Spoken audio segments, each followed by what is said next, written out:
Okay. Right. I'll log into this.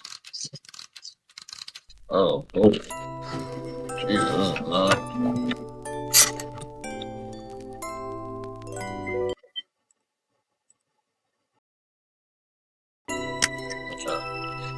Oh, fuck my shit up.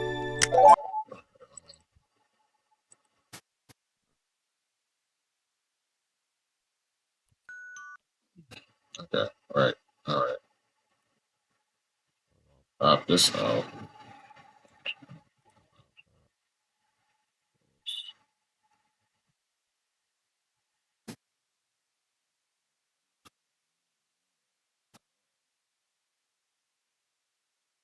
None of that, actually.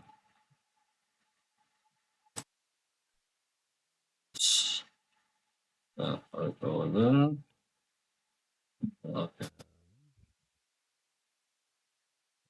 This.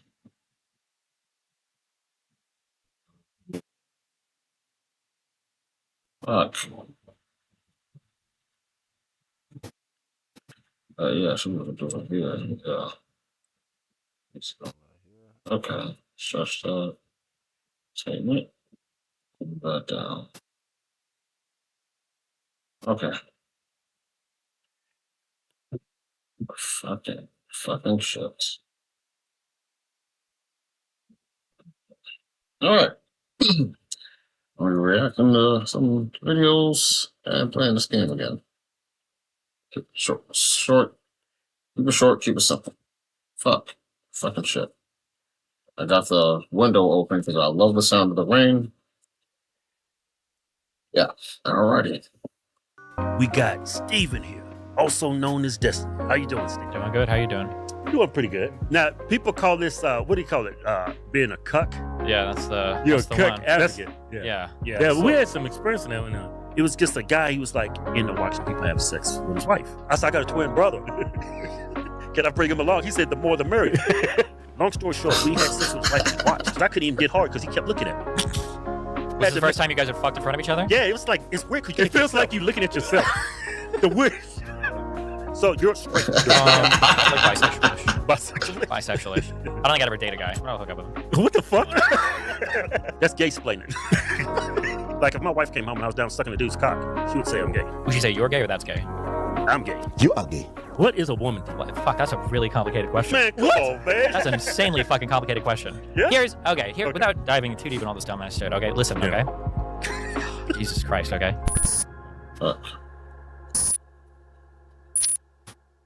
Yeah, episode 14. We got a Destiny. I feel like yeah. He got a black on his name. We gotta love to suck cock.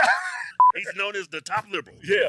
But before we get to his gas, we gotta pay the bills. Yeah. Optimal Human. Yeah. All in one nutritional drink. Tastes good. It's good for brain health, gut health. Got over 90 ingredients. Made here in America. Go to optimalhuman.com/HodgeTwins and get 50% off. Yeah. Okay. 50% off sounds pretty good. Yeah. Episode 15. We got Steven here, also known as Destiny. How you doing, Steven? Doing good. How you doing? We're doing pretty good. All right, so our goal of this podcast, we came across you, maybe dating Nick Fuentes. You did some, Fresh and Fit. The main reason why we want you here is because majority of people that came on our podcast has been conservative. Mm-hmm. Yeah, and I don't want to put myself in. I'm just having conservatives come on. I want to actually hear other people's perspectives. Sure. Right. Don't want to put myself in. All right. That's already better than probably like 50% of people. Okay. All right. Isolate myself. Yeah, so we want to get your worldview, so we're going to ask you some questions. Yeah. What should we start with first? Relationships. Yeah. Relationships. Now, how many times have you been married? Twice? Twice. Me too. All right, good job. Yeah. Are you on your second one now? Or are you looking for your third? No. This one's working. Yeah, The good. first one I think I was just too young. Okay. I got married, I was 19, I was in the Marine Corps, and she got pregnant, and I was just trying to do the right thing. So, Oh, sure. yeah. My first one was, I'm not like a big marriage guy. The first one was because of It's a long story, but no, it's not that long. But if you know what the FAFSA is for financial aid for college and shit? Yeah. Yeah, when you go to fill out the college student aid application, and you're like, "Oh, are you an independent?" Of course I am, because you're thinking like your taxes, but the way that the college looks at you to be an independent or not, there's a whole other list of qualifications. So I've been away from my parents for 2 years, and then I realized that their gross income is going to determine my financial aid, even though I don't get any support for them. So you either join the military, have a kid, kill your parents, get married, and of all the options. So me and my girlfriend in high school, we got married for financial aid. It worked for financial aid, and and then my most recent wife, we got she was Swedish and I was American, so obviously I want to live with my fucking girlfriend. So the only way for her to live in the U.S. is to get a green card to get married. So yeah. My wife is an immigrant from Mexico City. Okay. Yeah, she when Trump became president, she started freaking out. She thought she was going to get deported. Yeah. So my wife too. My wife's from Jalisco. But the thing is, a lot of people understand like politics and the TV. They scare a lot of immigrants, a lot of people of color. So she was actually a legal resident of being in the country, but she went to CNN. I'm not sure where, MSNBC, but she actually thought that Trump was going to come to our door and deport her. So she I've heard, citizen. people have like, you said she was a lawful person, so she had the green card? Yeah, people say shit like that. It's like, if we're deporting the green card people, they would have had to have gotten through what has like 20, 30, 40 million people. Yeah. Like, how many millions of people are going to start deporting in the United States? Like, there's no way that's going to happen. Yeah. A lot of people get in relationships for a lot of different reasons. But your relationships have kind of been, what's the word I'm looking for? Extraordinary? No, unconventional. Sure, yeah. Right. Now, people call this unconventional, sure. being a cuck. Yeah, that's the You're that's a the cuck one. advocate. Yeah. It's like what Adam 22 is kind of doing, right? Yeah, for a while. I don't know. Yeah. See, I don't like when words don't mean what words mean anymore. Being a cuck is not another person having sex with your partner or significant other, whatever the fuck. Because that would mean every single open relationship are all cuck relationships, and it's just like, I don't think that's how it works. I feel like a cuck is specifically, I get off on my partner being fucked by someone else. That's what it is. So as long as you're not getting off on watching your own, there's an element of voyeurism that is necessary. It can't just be like, I guess, shit, I'm trying to imagine getting a text message, this guy just fucked the shit out of me like that, or, hey, Veronica, this other girl just sucked the shit out of my dick. Like, you send that text message, does that make you, and the other person gets off on it, yeah, tell me more, how did they do it? Yeah, it's just like, I guess that would be, I feel like, but still, mainly I feel like there has to be an aspect of voyeurism and actually getting off to it. It can't just be like, my partner fucked someone else, I am now a cuck. But yeah. But so I would ask you this. We have a little experience in this, not actually. Well, we'll get to that. Cuckoldry, or? I'll get to that. Jesus. Okay. So what is it about? Do you like? It's a tough question. Explain to us. No, shut up. I'm asking a question. So what about? Damn. So you like watching other men have sex with your girl or your wife? No, not really. No. No. Explain to us. So before the red pill shit, these were just called open relationships. But then after like the red pill stuff, people became obsessed. I call it cuck hunting, where people like look for cuckoldry like fucking everywhere. Like if your girlfriend like fucked a guy, like 5 months before you started dating her, people call you like a cuck. It's like an insane obsession. But the I'd say I have a decently high sex drive. I like to fuck around. Obviously, I've got a lot of access being a YouTuber guy. And if I date somebody, a lot of access, yeah. People sliding your DMs. Yeah, of course, you guys, I'm sure, right? Yeah.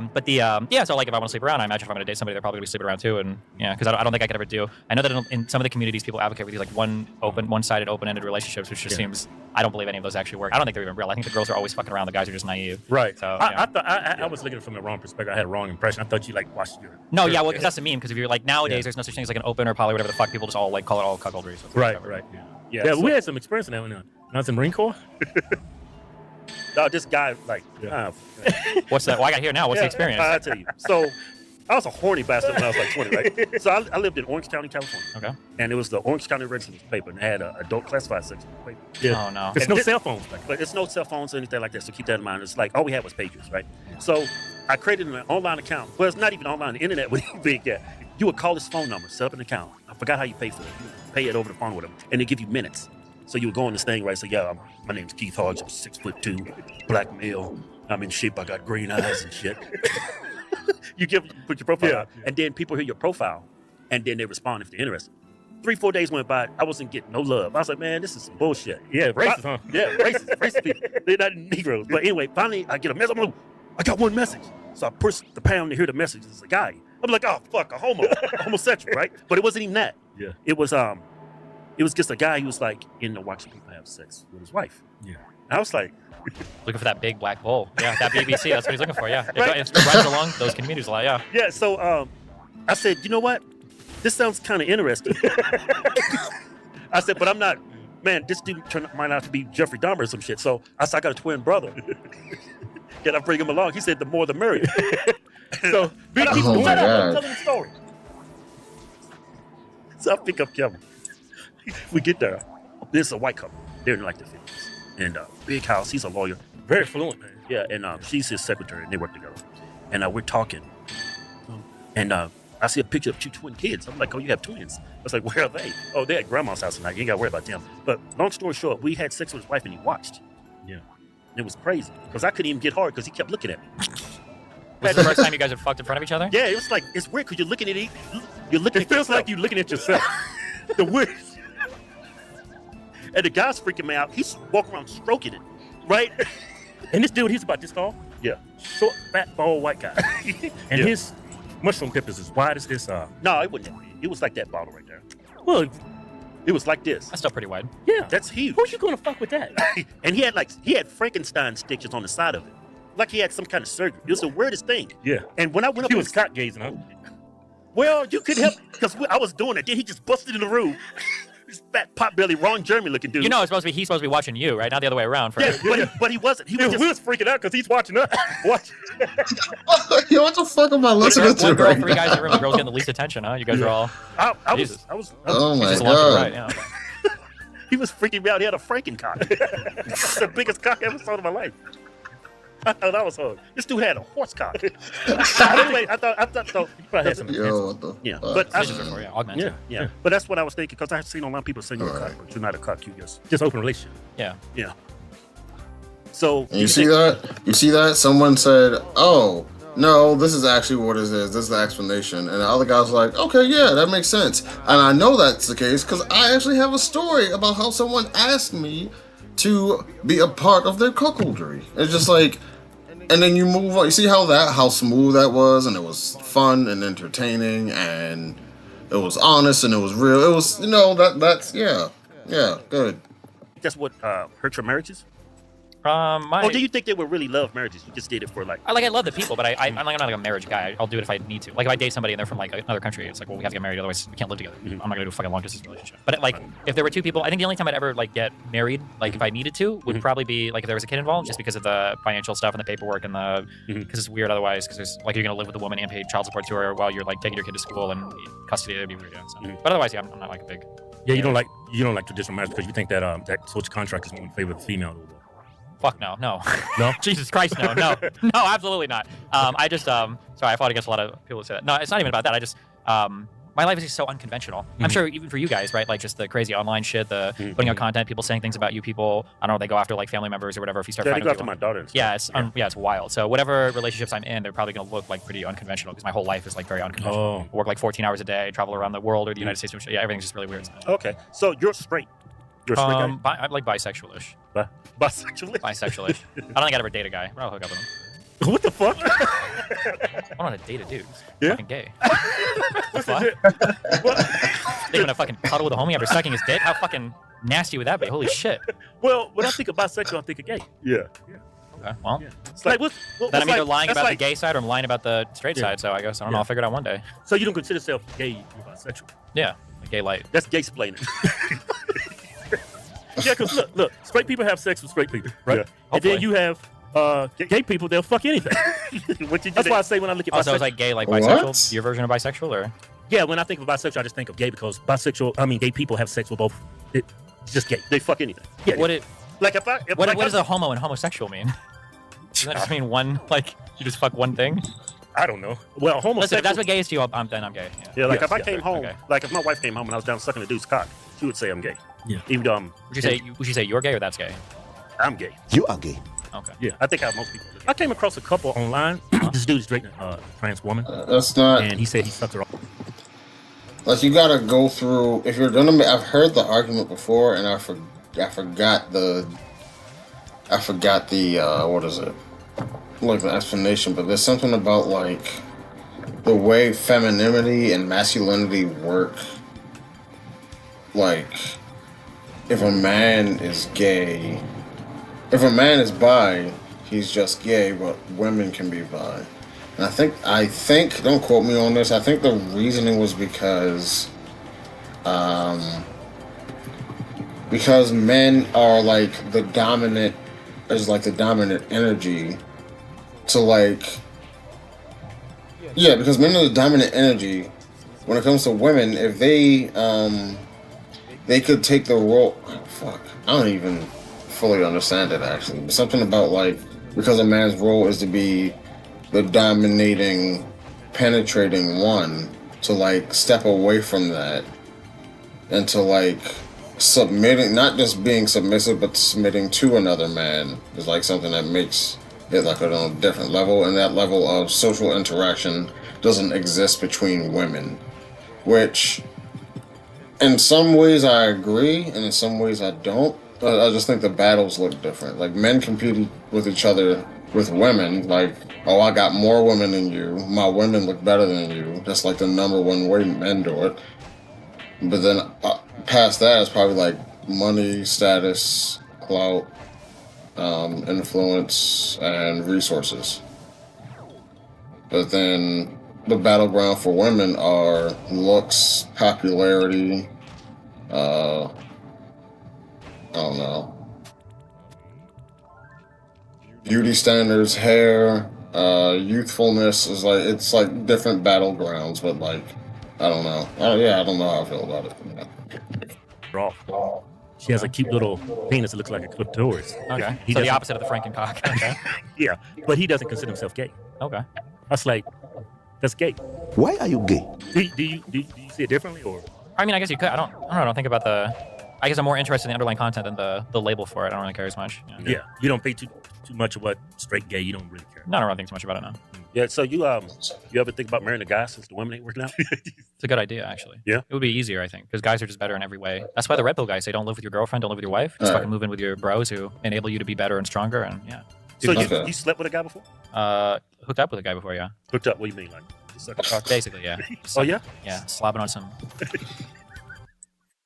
You ever realize, like, whenever I always notice how, like, whenever I'm watching anything with like men on the internet, whenever they come across a gay guy or a guy that does, or a bi guy, or a man, another man that commits another person who is a man who engages in acts of homosexuality, they always have the most questions. Bro, if you're not, I don't know, I wouldn't just be like, so how's a dick feel in your mouth, bro? Like, you know, like I'm trying to, like, I'm trying to imagine why. Maybe because like the level of curiosity is like just so strong that you ask that, but it feels really weird because like, I don't know, because this is not a question I would ever ask. I would never feel comfortable asking a woman this question in almost any context. I would not. Or because it's another dude, it's okay to like ask sexually prying questions. I don't know how I feel about it. Because some people are just open books and they don't give a fuck. They'll answer anything. And they wouldn't give a fuck at all. I'm like, yeah, so you can really feel the veins on the side of the cheek. But, yeah. Yeah, we didn't have to break out the Vaseline you guys had. So nothing like that, thankfully. No, hey. Destiny's talking about this. Before the show started, I had this Vaseline right here because I can't find my chapstick. Okay. Yeah. What was I gonna go do? Hold on, Yeah, this whole cocksucking. I didn't know you were when did you determine? When did you first realize you was attracted to men? Yeah. I don't know, I think it was like late 20s. I was like, oh, why not try it? Fuck it. Really? Sure, why not? You only live one life, you know? Dude, you're very open-minded.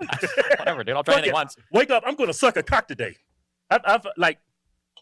I don't know. Okay, Like I know I was well, attracted to girls. okay, it's fine. Early, All right. Early age. Oh, Yeah, I think no. that's pretty normal. I think, Damn. so, Yeah. Okay. You were the same way. Yeah. Yeah. So, Everybody, all it's right. the last week to enter the win a Jeep Rubicon and $10,000 in cold hard white American cash. And right now, if you enter today, this whole week, anything you buy on the site get you 10 times Wait, the hold interest. on. What? Not only Did that, you you just also say? enter to win Hold a on. Ram Power Wagon. Yeah, like Cold, white, hard American? Yeah, I think that's pretty normal. I White thought the same. American? Yeah, it's the same What thing. makes the cash? Yeah. Everybody, it's the last week to enter the win a Jeep Rubicon and $10,000 in cold hard white American cash. And right White now, if you enter American today, This cash. whole week, anything you buy What on is the site that? get you 10 times the interest. Not only that, you also enter to win a Ram What Power is Wagon, that? plus a Pioneer camper and another $10,000 in cold hard white American cash. That's 2 vehicles and a camper and $20,000 in cash. Go to HodgeTwins.com. Say to some Get entered extent, today. that's a little redundant. No but- purchase necessary. Porn where prohibited. See official rules for details. Yeah. And then, what do you think caused the bisexual stuff to come on? Yeah. Do you think it's like bad experiences with women, or No, I think it's porn, just or trying. I'm just curious. do you watch porn? I do indeed watch porn. You think that may have led to it? Because porn, man, that takes you down some damn dark rabbit hole. We speak from experience. Yeah. That's I don't know. different. I've heard people talk about that, but I've never had that. Like, if you were to go through, like, when I go to jerk off to porn, I'm looking at like blowjobs or people fucking. I've never gone down like the crazy. Oh yeah. Oh, give it time. Give it time. I mean, I'm 35. I feel like if it was gonna happen, it would have happened by this point. No, it's going to hit you when you least expect it. Okay, yeah. I went down some. Because, see, porn, that shit puts a tumor in your brain, and then it metastasizes and goes to your dick. And it fucking, like, man, I remember I came across the scene of a chick doing a dog. I was like, oh, this is hot. Then I was like, wait a minute. What the fuck is going on? Was this before or after you finished? Stop yourself. I feel like you could say the same for like any hobby. Like I Yeah, think that yeah. you can jerk off to porn responsibly, Yeah. or you can go crazy with it. But I think that's true like anything, right? Like Yeah. like you look at a video game, you can play a video game for an hour or whatever, or you've got people who lose Bro, I remember I used to have a shit bucket in high school because it's high school. But I remember waking up at 8 in the morning and playing Battlefield 3 all the way to like 2 a.m. I would literally play that game for like 16 hours straight. I got really good at the fucking game, but it was just like it was so many. I think I had like over 5,000 hours in it. I know I played that game for like over 150 days. Like Jesus Christ. And it's like, well, at least my excuse can be like, I was a teenager and I didn't have a job around that time. So that's my excuse. their entire fucking lives to games like sitting up all day. Yeah. You can smoke some weed every now and then to relax or hang out with friends, or you can be a guy that has to smoke every single fucking day because of Isn't anxiety that or Zod, sleep or baby? whatever. So, Yeah. yeah. Yes. Hobbies are good servants but bad masters. Too many people let their hobbies run their lives or whatever they get obsessed with. So. Mhm. That's true. You got to take accountability and be responsible for your own actions. Mm-hmm. Yeah, too much porn can. Yeah, you know what saved me? Christ Yeah. put his hands on me. Yeah, look. Sometimes I feel like people just trade one addiction for another. If you're addicted to porn and you go to Christ, I feel like you might be addicted to your religion, but in like an unhealthy way, to where it's just like, imagine like, here's the thing, have your religion be like useful and a good guide and to give you some morals to think about, give you some stories and applications of ethics and all that. And it makes it really simple for people, and it gives people an easy guide to where they don't really have to think about it as much. But if you were to ever find out that it was like false or untrue, like, would it destroy you? And it's just like, if that is the case, that it would destroy you, then your dependency on it is just like any other drug. Imagine it's like, okay, the world ends and now you can't have any more alcohol or any more. Like, that's it. Your supply is just cut off, and it will be cut off indefinitely for the foreseeable future. Are you just gonna die? I mean, I guess for some people, yeah, they just will, but yeah. Then I saw his blue eyes looking at me. He said, "Thou shalt not stroke thy dick of any more." I was free. Jesus. Oh my Blue God. eyes, Jesus. There's blonde blue eyes. Moses left that commandment up on the mountain. That was the 11th one. God wasn't done inscribing yet. Yeah. Man, yeah, porn, I need to get that up. Yeah. I think if you could do without it, it's probably good. But I think that's almost true of any kind of like vice-ish thing. Yeah. Like if you didn't play any games, it'd probably be better for you. If you didn't do any drugs, it'd probably be better for you. If you never drank alcohol, it'd be better for you. Yeah. But I mean, like, balance. So you're saying, like how you said, life is moderation. If you can fucking shit. if you can trust yourself not to overindulge in something, fuck, not to overindulge in something, then you should proceed with caution still, yeah. Well, it all depends on the person, really. Some people, alcohol could be done recreational, and some people, it just turns into an addiction. Yeah, it all depends on the person, really. I think the thing that frustrates me the most about talks about like bad vices like porn or drugs is people never talk about like how to use them responsibly. People take a zero-sum approach. Yeah. So if you walk around, it's like, do you guys remember Dare?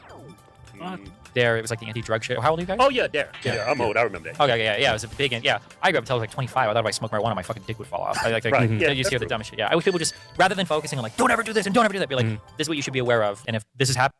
Or if you're gonna give people bullshit, don't give them easily find out bullshit. These people told me if I smoke weed, my penis would fall off. And then I smoked weed, and then my penis didn't fall off. Now, I don't have to listen to anything you said, because you're just telling me lies now. Everything you told me, I'm not going to do shit you said, right? Especially in the eyes of, like, teenagers that are already, like, going through defiant stages of their life, to where they're trying to carve out their own person, who they are, and how much of them is their own personality versus how much is a molding from your parents. But as parents and adults, we don't see that really. We just see people rebelling. Happening, you probably need to slow down. We need to stop. Like, being aware of like signs that something's unhealthy rather than just like thinking some things are always good and some things are always bad. I think would be better. True. Yeah, that's true. Very true. People act like if you don't masturbate to porn for like 2 months, you can fucking levitate or something. It's kind of especially the Christian conservatives. Yeah, that's a sin. You know, God's watching you when you bust your nuts. And you know they're busted to the craziest shit too. Those guys are always looking at the wildest fucking shit, man. Isn't it weird how like if anyone else would have just like be sitting there watching you masturbate and look at porn, they would be a fucking weirdo. But the moment God does it, it's like, well, hey, you know, he can't help but watch. And it's just like, okay. Okay. Yeah, they always are. You go to like the Mormon fucking states, you look at that's like the high suits and gay porn and shit. I don't know why, but hey, do you remember you know who Turning Point USA is, right? Yeah, Charlie Kirk. Right? Yeah, Charlie Kirk. They had a porn star actually attend their events. Well, she went there. She wasn't invited, but she decided to pay the money and fly in. They found out who she was and they kicked her out. I'm like, how did they find out who she was? Every motherfucker is like, wait a second. Yeah, and they kicked her out. That's the one thing. I don't believe in censorship, and us being conservatives, we don't like censorship. Right, and then they do the exact same thing. Same thing that goes for caddies. What's kind of thing with the donors? They got donors. Yeah, in his pictures, money is the root of all evil. Yeah, but they call out the left when they do it, but they don't call it when they do it. I think that like that's everybody. No one wants to go because the weird thing is, if I'm a conservative and another conservative is fucking up. If I call out that conservative somehow, for some reason, I don't know why people do this. It implicates me. It's like, well, y'all are in the same group. So if one of you just like the reason that's so stupid is because you don't get to define where those bounds are.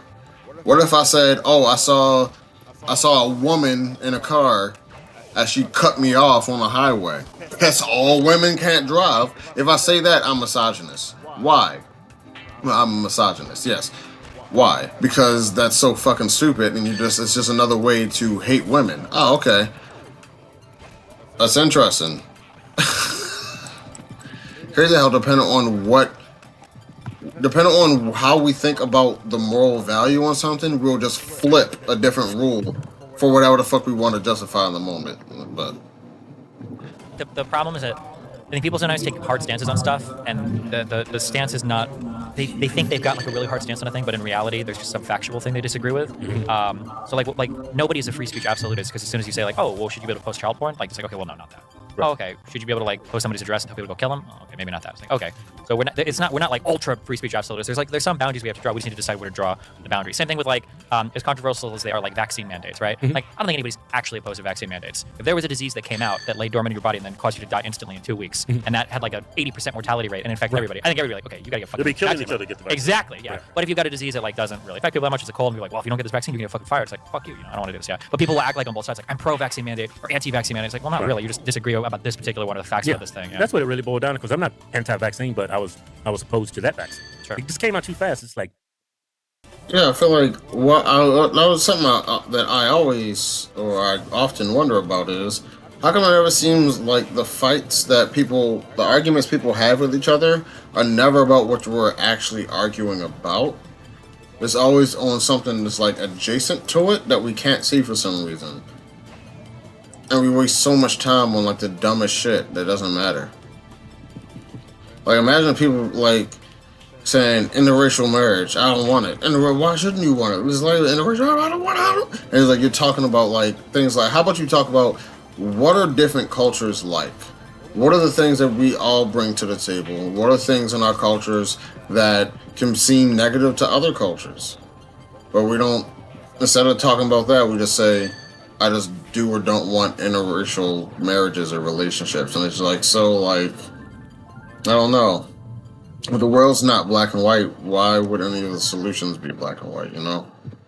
No, you got to test it. Normally when a vaccine comes out, they test it for at least a decade. It's got to keep you from getting sick. It's got to keep you from spreading it. Yeah. It's got to give you immunity. Yeah, that's what I would think. What was your take on that COVID vaccine? I think that when people are looking at things like medicine, okay? I think people just feel like people, if someone can be convinced that it's not severe enough, if your solutions look severe, they'll think you're crazy. I feel like that's just the best way to sum up that whole everything having to do between with the end of 2019 to like 2022, 2023. I feel like that's all that was. A lot of people saying this is a huge issue. A lot of other people saying it is an issue, but it is not as crazy as you're making it out to be. And then that disagreement has to be settled first, because if you try to go ahead forward without settling that, then everything that anybody says, okay, well, we shouldn't do anything. That's going to make all the other people on one side, what the fuck? Okay, we should completely shut down everything. That's going to make everybody on the other side, what the fuck? So it's just like, can we talk about, is it an actual issue? Why don't people think it's an actual issue? Why do people think it is a paramount issue? Talk about that and like actually respect, like, I don't know. I feel like you got to meet people where they are. I feel like there was a lot of that not happening. Here's something that's really important to understand about medicine. If you have a medication and then you've got like not anything happening, okay, it is always better to never take the medicine. All medicine is bad for you. Everything has a side effect. Yes. But the problem is people will compare taking the medicine to nothing happening, but you don't take medicine or nothing happens. You're trying to compare the medicine to the disease or whatever it is you're going to get. So people will look at like a vaccine or a particular pill or whatever, and they'll say, well, if you have this, it's this side effect and that side effect and that side effect. Okay, well, we're not comparing that to not taking it at all. Let's compare it to if you get the thing it's supposed to prevent. Well, what does that do, right? I think that the challenging part for COVID, and a lot of people don't remember this, is nobody really knew what was going to happen at the time. Yeah, right? it first came. Yeah, nobody, is this going to be like a 2% mortality thing or 10% mortality thing? Like nobody had an idea, and it was super infectious. This thing spread faster than fucking like anything in the world in terms of like number of people that were impacted.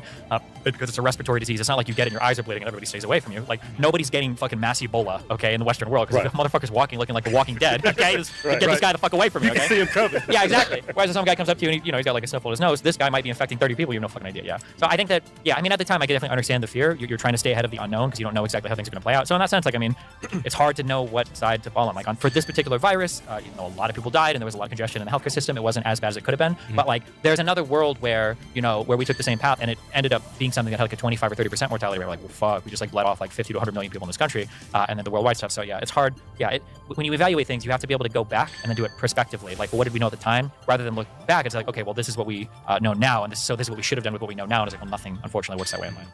Yeah. It's just with that vaccine when it first came out, it's like, it keeps you from getting sick and it keeps you from spreading it. And then I think it first started in Israel.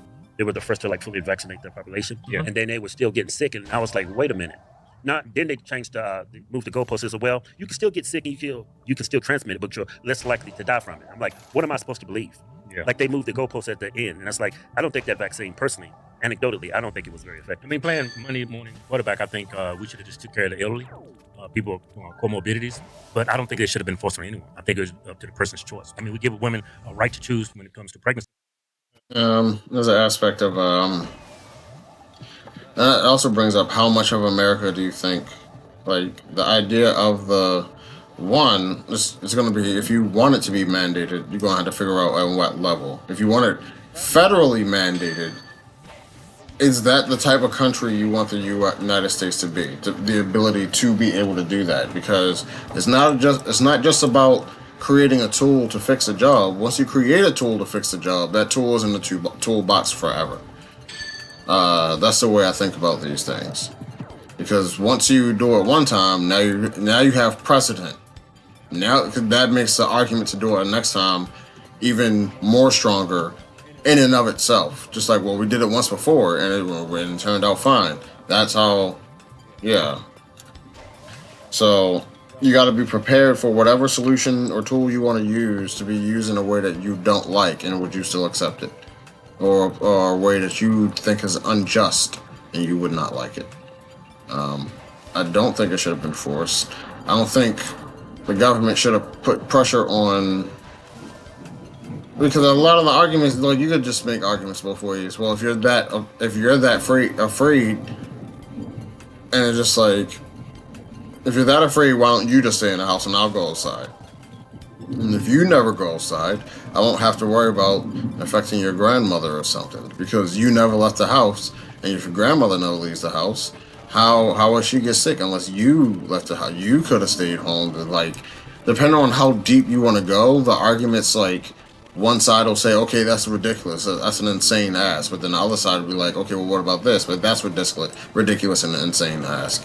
All because we didn't talk about, is this an actual real issue that we should be, like, what's the level of the severity of the issue, and let's discuss that, but people didn't. Thunderstorm. I don't give a right to choose when it comes to a vaccine. Well, for the right to choose for the pregnancies, because she can't make me pregnant. The woman was walking around saying some shit, and all of a sudden people around her were getting pregnant, and we'd probably have a lot more of a different feeling about it, right? But a pregnancy is like your body, your thing. Yeah, but that vaccine did not keep you from infecting other people. Yeah. So I I think it had the same efficacy of a flu shot. Yeah. Yeah, but I mean, flu shots help. It's not perfect, but I mean, it helps. The initial vaccines were really effective for the first and then the Delta, but then after that, they started to fall off pretty significantly because of how mutated the virus was getting. I think the goal of the vaccine initially, and if you go back and you read all the actual medical literature, it said this, but the public health messaging was messed up. The goal was twofold. One was to prevent you from getting sick, and then the other was hopefully, that was the goal. The goal was to prevent you from getting sick. Now, a byproduct of not getting sick is that you... The Steelman argument for the vaccine was, the criticism is people say it doesn't work because I can get the vaccine and still get the disease. The strongest form of the counter argument to that would be using a seatbelt as an analogy, and they would say that's just like saying using a seatbelt in a car accident and just like, okay, but I can still die. Yeah, but you still wear the seatbelt anyway. It's not a guarantee that you will live. That's not what a seatbelt is. This has been proven to decrease your chances of dying in a car accident. So, wear the seatbelt. I'm not saying it's 100% effective. I don't know where that's coming from. I'm just saying doing this will decrease your chances of getting the disease. And the counter argument to that will be there are side effects to, if we're keeping the analogy, there are side effects to wearing seatbelts that you can't just write off and you can't not talk about and you can't not address if, like, and not only that, that's just a level of safety. Seatbelts don't have the same effect on people, actually. Like, to go to it's physically invasive. It is like changing, it is affecting, I don't want to say affecting I'll say you are like injecting, like with working with the RNA within your cells and all that. The RNA, yeah. So it's just like it doesn't feel like people wanted to talk about everything. That's all. Hopefully don't spread as much because you're not getting you're not contracting the virus, and then that's like a side effect you're looking for. A lot of things, a lot of it comes down to just information about diseases that people aren't aware of. So you can have like a virus. Just because you get infected doesn't mean you necessarily get sick. Like a virus and a disease are technically, in the literature, they're two different things, like HIV and AIDS, right? Right. You can have HIV now your whole life and never develop AIDS because of the medical treatment and everything. For COVID, you've got the virus, SARS-CoV-2, right? You can get the virus, but if you've had like a prior infection or if you've got a vaccine, ideally you get the virus and it kind of like, fucks around a little bit, but then it dies before you actually get the disease and you get sick. Then if you're not sick, you're not coughing, you're not spreading as much. But the spreading of the disease is not something that is usually tested for in vaccines. Like even for like polio and all these other vaccines, when you get them, you can still get the virus, but like your immune system will kill it before you actually like develop a full-blown sickness. I understand your point of view. I think it's I think when it came to It got politicized. It got politicized, and then you have journalists that's a majority of I wouldn't say the majority. A lot of the money they were receiving from ads and things of that nature. Got a conflict of It's a interest. huge conflict of interest because these people who developed this vaccine made a lot of billionaires. But I can't go back to the empirical research where it actually saved people's lives. Sure. This is the thing that I wish it would happen. It's so hard. Is that sometimes people will fuck up or say something dumb, but then instead of like critically evaluating what's going on, people will just like jump to the other opinion, and then they don't do as much critical evaluation there, right? Like, let's say I wanted to sell you like TRT, and I come up here and I tell you that creatine causes baldness, right? Which is a common claim, right? I imagine you're probably gonna look at me like, okay, well, yeah, you're selling this. Of course you want me to think this about, the most studied fucking supplement of all time, and you're going to tell me that it causes baldness or whatever. I don't know what you guys think about that. But I feel like, yeah, people look at the vaccine and they go, okay, well, like, there are just so many things that bother me. People say, I don't trust the vaccine. It was pushed through too quickly, whatever. But monoclonal antibodies, people loved those. That was an experimental treatment. It never got fully approved. It was way more expensive. But because that was like the more popular treatment, people would shun the vaccines, which I think now in retrospect, I don't know how much you want to go over it, but like, they're pretty safe. Like, there wasn't the mass death event that everybody thought there was. Like, in all the communities people got vaccinated, they were less likely to go visit the hospital. Like, you see more deaths in like communities that weren't vaccinated. And you look at the monoclonal antibodies, and those completely fell out. They just weren't that effective. So you think it was the vaccine was a good thing? yeah, for sure. And I think the saddest thing too is that, especially, and I feel so fucking crazy because I'm always like the progressive, like far left guy. I am a big capitalist, and I appreciate like businesses and everything there. I feel like the sad thing for conservatives, I think the vaccine, in my opinion, like represented like conservatism like almost at its best, because you had Donald Trump, who was a conservative leader who like did the whole warp speed thing to try to like pre-buy and incentivize these companies. You had our large businesses that were working internationally with like BioNTech in Germany, the manufacturing of the NLPs in Denmark or whatever. Like, so it's capitalism, it's the United States like being a global power, it's the president like trying to.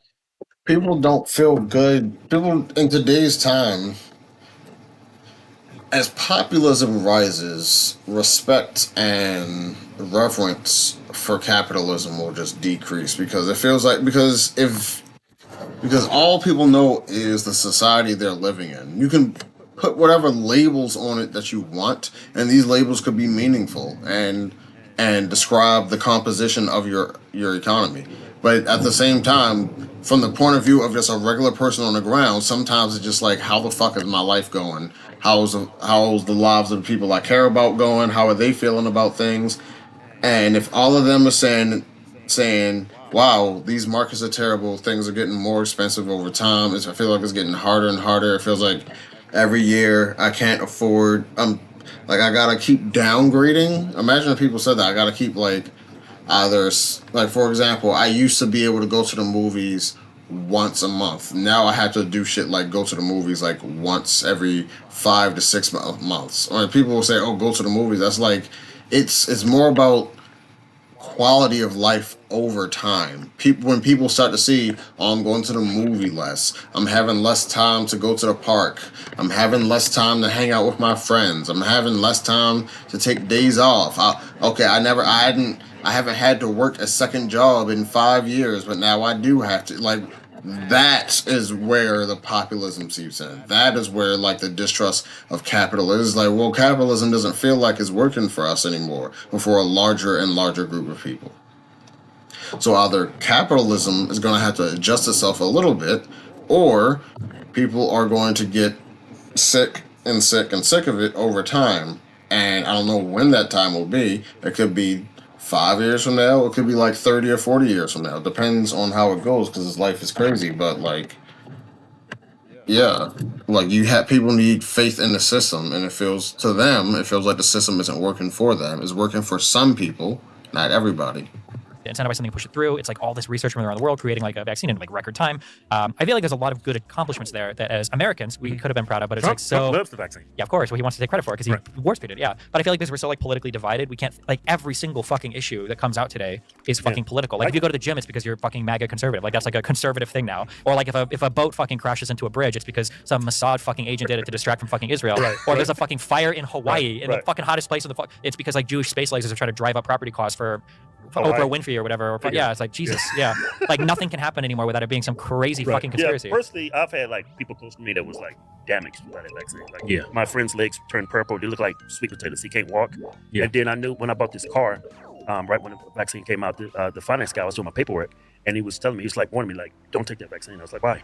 It's supposed to be great. He's like, well, my daughter took that vaccine, and the reason why she took the vaccine, she wanted to go to Europe for a vacation. COVID messed up everything, so she went in and had to take the vaccine so she could go. 2 weeks after she took the vaccine, she got a blood clot in her lungs and she died. Yeah. And the biggest red flag for me She's 22 years old. Yeah, about that vaccine was it was forcing on people who had already See, for someone like Destiny, this is the thing that Destiny's biggest hurdle. There's an aspect of one lived experience, which is something that's going to be almost impossible to overcome, and for most people. And then two, there's an aspect of of anecdotes that are real and true for people, and I feel like that's people's way of going about and finding truth in the world is an aspect of I've seen this happen to someone else. I'm not going to do this either. Like there's even a saying for it. A great man learns from his mistakes. A wise man learns from the mistakes of others. Like how do you have that and then also have well no don't trust but don't put faith in anecdotes around you because they're just anecdotes. Like you gotta like it can't like a human being won't be able to have both of those at the same time. Like there's gonna be one, you're either gonna lean towards one or the other more. Contracted the virus, survived it, and he still was making people. And they were forcing on people who were in great health. We all know, I think, what was it, 70-80% of the people who died was people over 65, and they had something wrong with them. They already had one foot in the grave. Well, careful, because when you say something wrong with them, like obesity is a comorbidity of, which is already like 70%. Like 70% of people, I think it was even higher, maybe 80%. 80% of the people died from it. It might even been 90% that when they died from COVID, it was there was over 65, or they had one foot in the grave. They were obese. They had heart problems or something, but it was forced on healthy people. And I was like, one of my friends, that girl, that died at 22. That's why I think that vaccine was garbage. Do you know anybody that died of COVID? Yeah, my family members on my wife's side. How many? 3. Jesus. Yeah, 3. Well, so when you think of like, you've got vaccine injury, did you know anybody that died of or had a vaccine injury? I know of 2 people. I didn't know them personally. Okay. But Mike? Yeah, I can't count him. You already counted him. Okay. But 2 other people, Yeah, so that's interesting that doesn't factor in sometimes. Like somebody's like, oh yeah, like I knew this guy, or I knew a guy who had a vaccine injury. Like, oh, do you know anybody who died of COVID? And like, yeah, I've got like 3 family members that are like, I know 3 people died. Yeah, but they were like, the 2 that I know in my family that died, they were big people. They were obese. They were not healthy people. Sure, but I mean like, they still died, they got vaccinated and everything, they still died. Yeah, okay. And I look at like... Excuse me, as an aspect of this, it might come off as heartless. And to some extent, it kind of is. But like, it's also like an aspect of like, a lot of people have like, well, you did it to yourself kind of feeling. Like, if you're a person who, imagine if someone was smoking cigarettes or something for like 30 years and then COVID came along and fucked them hard. People would be like, yeah, it's sad, but it's like, bro, you're smoking cigarettes, bro. Like, why do I have to take a vaccine now? Because you're in a class of people that are more. I didn't do nothing for that.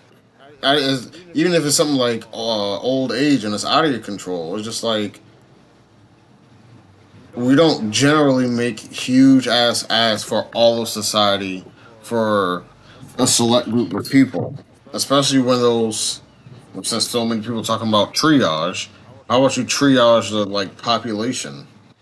But I don't know how people feel about that. So the vaccine interest. My friend, he's very young. That person who was at the dealership, she was a healthy young woman. She was supposed to take a vaccination, or she couldn't travel. I have a problem with that person. Like I think it was a big cover up. Like I remember when COVID first hit, they was cracking the deaths by the hour. I mean, up to date, all across America. You know how many people died in America. Why didn't they track the deaths of the people who's getting vaccinated, who still died from COVID, took the vaccine? They didn't track that. I remember when Australia first started doing the vaccine with their citizens, they were coming out saying, we had 8 people die today, 6 of them are vaccinated. They did that for a couple of days and then they stopped. Yeah. What do you think, if it was a cover-up, like what, how, why? Money. Like I'm trying to think, like money. let's say... Money. Yeah, but like doesn't it hurt the economy and everything more to have like lockdowns and vaccines and everything than just... I think that was a wrong decision. You can't hide from the virus. So I'm saying we're talking like all the... So here's something that's always interesting me. People say things like Lockheed Martin or Boeing, like the military industrial complex, they like run the country, okay? If you only look these companies up, these companies are worth anywhere from like $10 to $100 billion, okay? Decent sized companies. But then I'm thinking like, well, if we're like running the economy, why would the military industrial complex do things that puts the entire economy like on pause, that hurts everybody? So like wars or conflict or whatever. Why wouldn't it be the people that own like fucking Apple and Facebook? Because these companies are worth like Apple alone is worth like every fucking private military contractor combined. Like, wouldn't they be the ones that control the economy? Wouldn't it be more like the U.S. like, I want to go to war with that, and like Lockheed and Boeing and Raytheon, these guys are like, yeah, let's go. And then like Apple is like, we're not doing that. Actually, fuck you. Or I'll hire an actual Haitian death squad to kill you. If I think it's a different dynamic. Okay. I think the reason why that information was not allowed to come out, who's going to put that information out there? Donald Trump? It's going to be the media. The media is being paid hundreds of millions of dollars to push this vaccine. Brought to you by Pfizer. if they're going to come out and criticize the vaccine, they're hurting their advertisers. There's no way Fox News, CNN, left or right, going to come out and criticize that vaccine because you're biting the hand that feeds you. Yeah. Even if I post stuff on Instagram or YouTube, I was getting censored. I was getting community guidelines strike on YouTube. You were not allowed to criticize that vaccine. That's why I think it's a cover-up. Yeah, go ahead. I believe in capitalism too, but I don't consider that capitalism.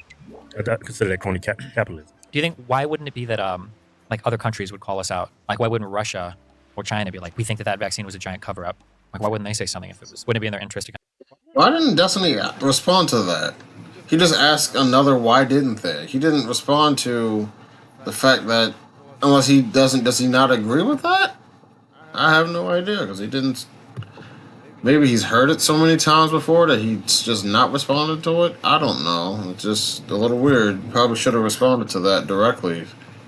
It just makes it look like you don't have an answer to that. Kind of expose us. Or you don't think it's important enough to respond to, but this is how a lot of people feel. And this is kind of where, like, those opinions of claiming, oh, Destiny's so out of touch. Like, a lot of people feel that way, and it's not just a left-right thing. You know it's not a left-right thing. You call it a populist thing. On it. I would, but we're not on the best of terms. Like, we can't even agree on that very same logic that you're using amongst ourselves here in the United States. Sure. Well, I'm not saying, how difficult it would be between us and Russia or other countries. Yeah, I don't mean on good terms. I mean, like, as a way to attack us. Like, why wouldn't Putin be like, the United States is clearly corrupt, and we can see that because look at the vaccine that they gave their people. I can only really speak to what our own media. Our media is here to keep the public apprised of what's going on. I did not see one story, whether it was left-wing or right-wing, criticize that vaccine. Yeah.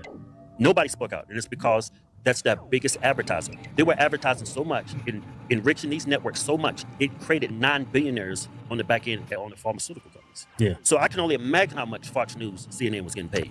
Yeah. And then, again, like I said, even if I spoke out, censored. What's that doctor that went on Joe Rogan? Censored. Yeah. He was Robert a doctor. Yeah, censored. I mean, you were not allowed to criticize that vaccine. Look at CNN and look at Fox. We know they have an agenda. They lie to us all the time. We know we probably get maybe an ounce of the truth. They spin everything to fit their narrative. They never, like our politicians and our media, they don't even serve us anymore. They serve their own interests. Do you think it's possible there's maybe people are trying to do their best, but they fuck up sometimes? Yeah, or? Definitely. I think that, I guess the interesting thing for me is just like, as a finance guy sometimes, like, I just look at the numbers and I just don't feel like in the pharmaceutical world, there's just not enough money to control all the media. It's just not, there's just like, compared to like our, like the tech world, there's so much more money there. And then like when I look at, all the vaccines that came out and the mRNA ones, and I'm thinking like, okay, well, let's say these mRNA vaccines came out and there really is a big cover up. Like, why wouldn't like Johnson & Johnson come out and say like, hey, fuck you? Because other companies try to create mRNA vaccines and they failed. Why wouldn't these other capitalist countries or companies in the US be like, hey, those vaccines don't work. That's bullshit. Or like an enemy of the US, like Iran or Russia, are trying to be like, if that's true, if that's true, it just shows how corrupt America is. It shows how corrupt pharmaceutical companies are. They're so corrupt that they're willing to lose money being non-competitive. I think they lose money. I think they lose money if the truth comes out. That's why I don't think the truth comes out. Yeah. I mean, look how I watched this documentary. It was about how the pharmaceutical company got everybody addicted and doped up on fentanyl. Yeah. I mean, these pharmaceutical companies, some of the worst evil amongst us, and nobody's willing to call them out. I feel like people call them out. I just feel like I feel like what happens is the problem's just a bit more complicated than it seems. Like even for like drug addictions on like fentanyl or stuff like that. Like if you go to the hospital, like a lot of drug addiction happens because you go to the hospital for a pain problem and then you come out of the hospital and now you end up getting addicted to whatever substance they gave you. But like looking at, I've got doctor friends or whatever, like listening to them talk, you get a patient that will come in and the patient will say, hey, I've got hypertension. I look at my blood pressure, like now, people will look at doctors and they'll go, you guys are just here to push pills. You're just going to try to give the guy a pill, send him on his way, like, fuck you, it's not healthy, blah, blah, blah. But from the doctor's perspective, like, I mean, you guys definitely know this better than the average person. You tell a person, oh, well, you need to eat healthy and exercise. What's the uptake on that? Less than 1%? You get, right?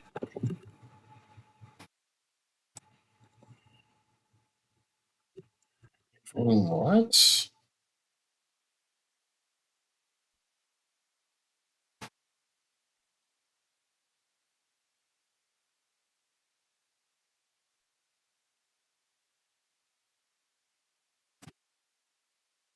No.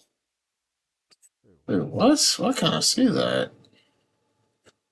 The fuck?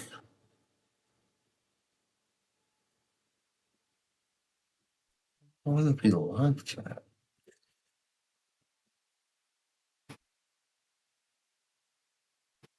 Anyway.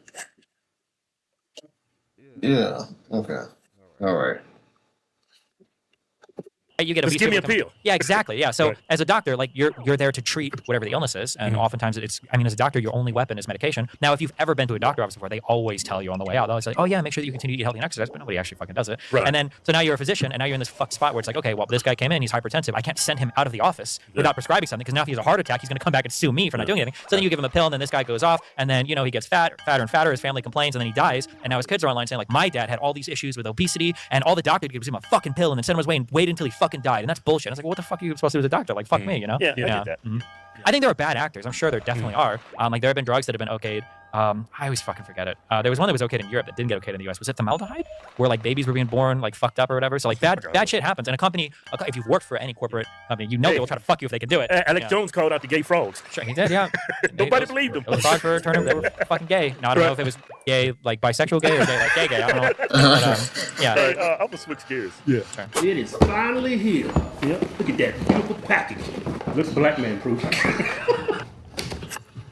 Bro, these dudes got how many sponsors, bro? Get the fucking bag, dog. Here it is, right here. Yeah. It's professional. Look at the short to him. You are a fucking idiot. It's enough, Kevin. I said it's enough. Oh man, that is tasty. Yeah? Yeah. Can I have some? Hold on. I feel like a new man. 90 plus ingredients. Good health. Brain health. It's got lion's mane. That's Wanda. Kind of got like a green tea flavor. It's a great drink, man. If you trying to live a healthy life, Optimal Human, man. Optimal Human. Yeah. Optimal Human. OptimalHuman.com/HodgeTwins. You get 50% off. Trans rights. Hey, What we does that going mean? from tough. Yeah, We're hitting trans hard. rights. Trans rights. What trans rights means is that if you don't have people investing money into surgeries and everything, you're never, ever, ever going to see another Franken dick again in your life. Because I bet that dick was the beneficiary of a whole bunch of research Man, into I'm still bottom scarred surgery. by that. Yeah. So is he apparently on two sides. Crazy car. The trans rights, that conversation is also super political. Yeah. Yeah. On like a very basic, like on the very, very, very, very, very fundamental, like scientific, biological, psychological side of it, it seems like there are some people that for whatever reason their brains seem to be sex equivalent in their bodies, and in all the therapeutic, whatever the fuck, and trying to get people therapy and trying to get people medication. It seems there's and no I way. think there's some truth to that. Yeah. Yeah, and it These seems like people are there's- not doing this shit for nothing. Sure, yeah. Yeah. Well, I don't know now, but generally in the past, So yeah. you're doing it for shits and giggles, huh? The 85% of trans people that are now like non-binaries at college, that's a separate thing. Yeah. But for like trans people, for actual trans people, it seems like there's an issue there, and it seems like of all the ways to treat them, you can either change the mind or change the body, and changing the mind hasn't seemed to work, so then you help them change the body basically. Don't yeah. seem like any of this shit's working. Well, I mean, like the changing the body works for like those types of treatments work, but the issue is that now because it's again it's such a political issue, now there's like trans It is more doesn't like an need- aesthetic than. Yeah, Like, and I don't think it needs to be political. This is the thing. If you're 18 and over, I'm totally fine with it. Yeah. But I just disagree with letting little kids, as young as 5, 6, 7, they go through these surgeries. I don't agree that it should be taught to kids. And I think that would be common sense. Maybe. Put it in an adult. Yeah, I'd be really careful with that. So I think that there's a couple things. So one, The thing is, there's a weird intersection. Let's say instead of like if it wasn't trans people, let's say it was just like a rare form of cancer that happened in kids, and the way this cancer kills you is if you don't treat it while you're like 5, 6, 7, 8, 9, 10. By the time you hit 18, it will kill you, and there's absolutely nothing you can do. Imagine if that was the disease, right? And the only way we could find out this disease was there is if we listened to the kids, and the kids had to tell us like something or like some coded thing where it's like I feel the pain in like here, or like something like that, or I don't fucking know. But the key is if there was a disease that we could only find it and treat it based on everything that they're telling us, and that if more people thought the kid was bullshitting, that would increase their chances of them dying. Like what would you do in that situation? Because at that point you have to allow the child to make the decisions of an adult as if they were 18 while they're like 5, 6, 7, 8, 9, 10. And then it's either you condemn them one way or the other, because on one end they'll die, there's a higher chance of them dying than living, but on the other end you're like endorsing like adultification of kids in some way. It's like a weird intersection of two things that people don't want to budge on, or two big morals people have in society, two competing positive morals in society, and that's what makes it so difficult, I think, if I'm being charitable to people. Kids aren't generally getting surgeries. That's pretty extreme. They're taking drugs to prevent their. Yeah, they might be doing like puberty blockers or whatever. But two, that's extreme too. Yeah, it can be. The thing that I would say is that whatever the research is pointing at, there's no research on this. There's a lot of research. It's not long term yet, and it's still like it's very controversial. I right? think Like, the research at this point is tenuous. yeah, it probably is for sure. Yeah. But like, if there's research on a particular thing, I think that that's a choice that should be left between the parents, the doctors, and the child. But shouldn't the government protect kids from sick parents? It should when reasonable, but like the problem is, and this is a hard one because in America, we have to tolerate people here that we really disagree with. Sometimes I think people in America think that like tolerating differences in opinion is like, well, I want Bernie Sanders, but this guy likes Biden, so I guess we get along. Or like, oh, like I want Donald Trump for 2 terms, so this guy wants Donald Trump for a 3rd term, and I think that's weird. And like that's like the diverse. But really, it might be as different as like, yeah, like I think that my kid at 14 years old should be on puberty blockers, and you don't think that should be even allowed. But I think in the U.S., like in my mind, I've got a 13-year-old son. I'm just trying to think of like, if my kid had a medical problem when he was 14 or 15, and there was treatment that might have been available, and I couldn't pursue it because, DeSantis or somebody had like outlawed it. Yeah. And if my kid ended up, either dying or killing himself when he was 16 or 17, I think I would lose my fucking mind on that. Right. Now, I understand that there are definitely parents that can be abusive of children, and that's disgusting too. Yeah. But like the idea that you would block off, like that's the same argument that people use for firearms. I like guns, okay? Fuck you. Just because John fucks around with his gun and kills himself or has his kid killed doesn't mean you can take my shit. But that's the argument that people use for trans surgeries. Like, well, some parents are sick. And it's like, okay, well, some parents like rape their kids. I'm not gonna chop my dick off because you think I might. Like, what the fuck? No, that's crazy. Yeah. I think that I've heard that before. That argument, affirming trans kids' sexuality with their gender saves lives. But I think that's an extreme way to look at it because, mutilating, or I wouldn't say mutilating, removing body parts and blocking their puberty, I think that doesn't save lives. It's altering your life. For you to go out and say that it's going to save their life, it's just speaking metaphorically, and I feel like people on the left should just say decreases their chances of suicide. That's it. Because once you say save lives, it implies that if you don't do this, you are condemning them to death. And if you do this, it will make sure that they don't die. Like, you're just set, like, it's like, bro. I don't know, bro. It's so, like, you're coming on too strong. Your claim is too strong. You can't make that claim. a bit extreme. Yeah, Because I mean, nothing actually saves the kid's life. well, you're putting them in a position where they're less likely to, I guess, kill themselves. Right? No, Really? yeah, But does it that- prevent them from committing suicide? I mean, that's what the research would. You'd have to look to that. There's countless videos of people that regret that went through that process to transition. I've seen plenty of stories where people have transitioned, got to surgeries, and they commit suicide. I've seen a guy transition, became a girl, whatever, looks just like a girl. Totally bang that if it was actual girl. But she ended up killing herself. Sure, but I mean, like, there's a lot of stories on the other side as well, like kids that weren't able to transition or kids that never felt right in their body and ended up killing themselves. You know what I think the problem is? We try to rationalize. I don't think you should rationalize anything when it comes to a child. I think they should make that ultimate decision when they're 18. I could care less if a man wants to wear a dress. I believe in freedom, I believe in the Constitution, I believe in pursuit of happiness. But when you push that on a kid, when that kid more often than not has been taught that or indoctrinated. The only thing I'll say is I don't like it when people use push and indoctrinate in ways that you only hear people use it when it's something they disagree with. Like, these guys won't say, I'm indoctrinating my children into religion. They'll say, I'm teaching them about the ways of God and the ways of righteousness in the Lord. And it's like, they'll like, why can't you use the same, what you're doing the same shit? Just the thing that you think that you're doing, you think or you believe is going to benefit the child. Why are we, like, I hate the word games that people play. You're doing the same shit. You're just calling it something different. Yeah, because we came across this trans family, and the guy wants to be a woman, and the woman wants to be a man. They have A trans family. a child, right? And the biological male who's living his life as a woman, is trying to breastfeed the child. Watch this video. Really thankful for Ahanu for creating our family. Oh, I put it over here. The baby has been able to latch, but I've not been able to produce any milk. It's okay, because we're going to supplement the feeding with formula so that my baby's still getting the nutrients that they need, but I'm still feeling hopeful. Hopefully it's not one of them formula that got arsenic in it, because Jesus. Thank you so much for all your work. And I appreciate you also, baby. I'm gonna die without you. Okay, you motherfuckers need to give me a warning. You're gonna start putting shit like this on the screen. Jesus fucking Christ, right? I'm not ready for that. My God. See, this is the thing. But hold on, wait. To be clear, these are fucking weirdos. Okay. These are not like.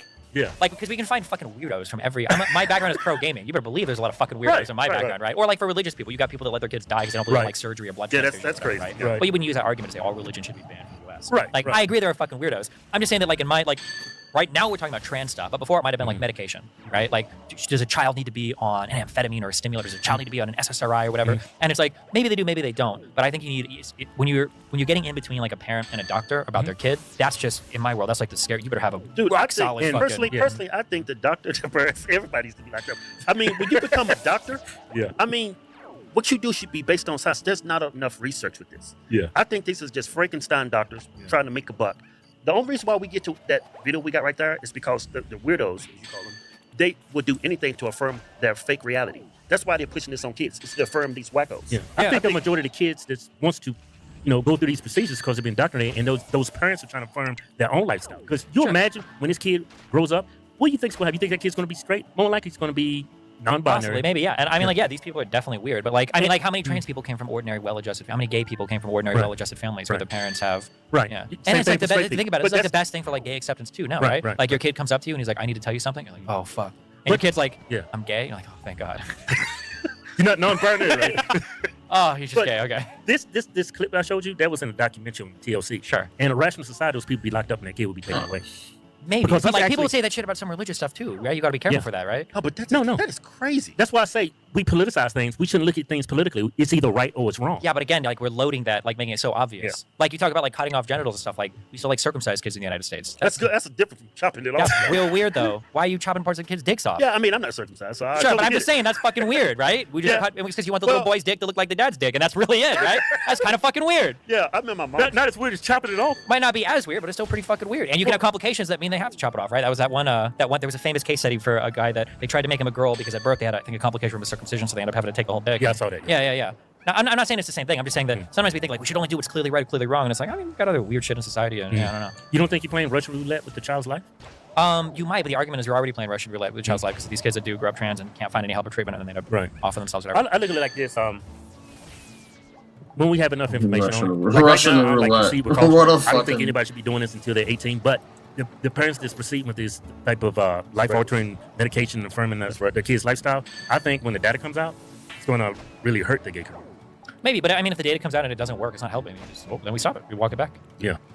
But damn, I mean, we sacrifice a lot of kids. I don't think there's that many. Like for surgeries and stuff, it's not. I don't think that's incredibly rare. Yeah, I'm a firm believer sexuality is taught. Like the majority of us are straight because I had straight parents. Yeah. If I grew up and I had two gay parents, I would think the majority of society would be gay. Yeah. I think it's taught. I don't know if that's true or not. Yeah. I think the majority of society is straight because they. I think it be like you grew up gay. So this is like something that humans do. It's just something that human mind does. Sexuality can express itself in a variety of different ways. There are some animals that will, I'm bored, I have nothing else to do, let me just go fuck this other male animal because we're both bored at the same time, and then that's it. They're not interested. They just had nothing else to do. But we would be like, oh, nothing else to do. You couldn't do this or this or that. It must be because you're like our brains can't even comprehend. Like it's so within like the paradigm of this is how sexuality expresses itself typically, generally in humans. That now I get to say all sex of all different kinds, like across the board, are like this now. Then I know that to be true. It's like you don't know how people. There are people who are swingers. There are people who's like, and those aren't cucks either. Swingers are not cucks either, I should say. But just like conversation. Conservative family, right? Yeah, I'm super Catholic. Yeah, you're outlier, bisexual. Okay, there's gonna be outliers. Gay people raising a child, there's gonna be some outliers. You're gonna be straight, and I think it will be a huge increase in the gay population. Yeah, be the majority at that point. Yeah, if everybody was raised to be gay. Yeah, because that's how you were raised to be straight. Raised to be gay. I think majority of society would be gay. I don't know if there's like that research yet that shows that like if a kid is raised a certain way, it like correlates more with being gay. I think they've been trying to find that a lot because it's really hard to figure out where it comes from. But I don't think we have a good understanding of like where. Let me paint a picture for you. Okay. You grow up, you got two gay dads. Yeah. Say you're adopted. Say they're two black men, right? Two gay black men adopt you, right? Make a white man. Huh? Make a white man. I want to make the story crazy. two black men, right? Both is hell, big as shit. Both of them 6'3", rippling muscle. And every morning you wake up, you oh yeah, take it. Oh yeah, hey dad, I'm finna come. You hear that every morning. It's gonna normalize it in your brain. Yeah. So the first thing you do when you hear people, man, I wanna get fucked like my dad. Does normalize mean want to do it yourself necessarily? Like I don't.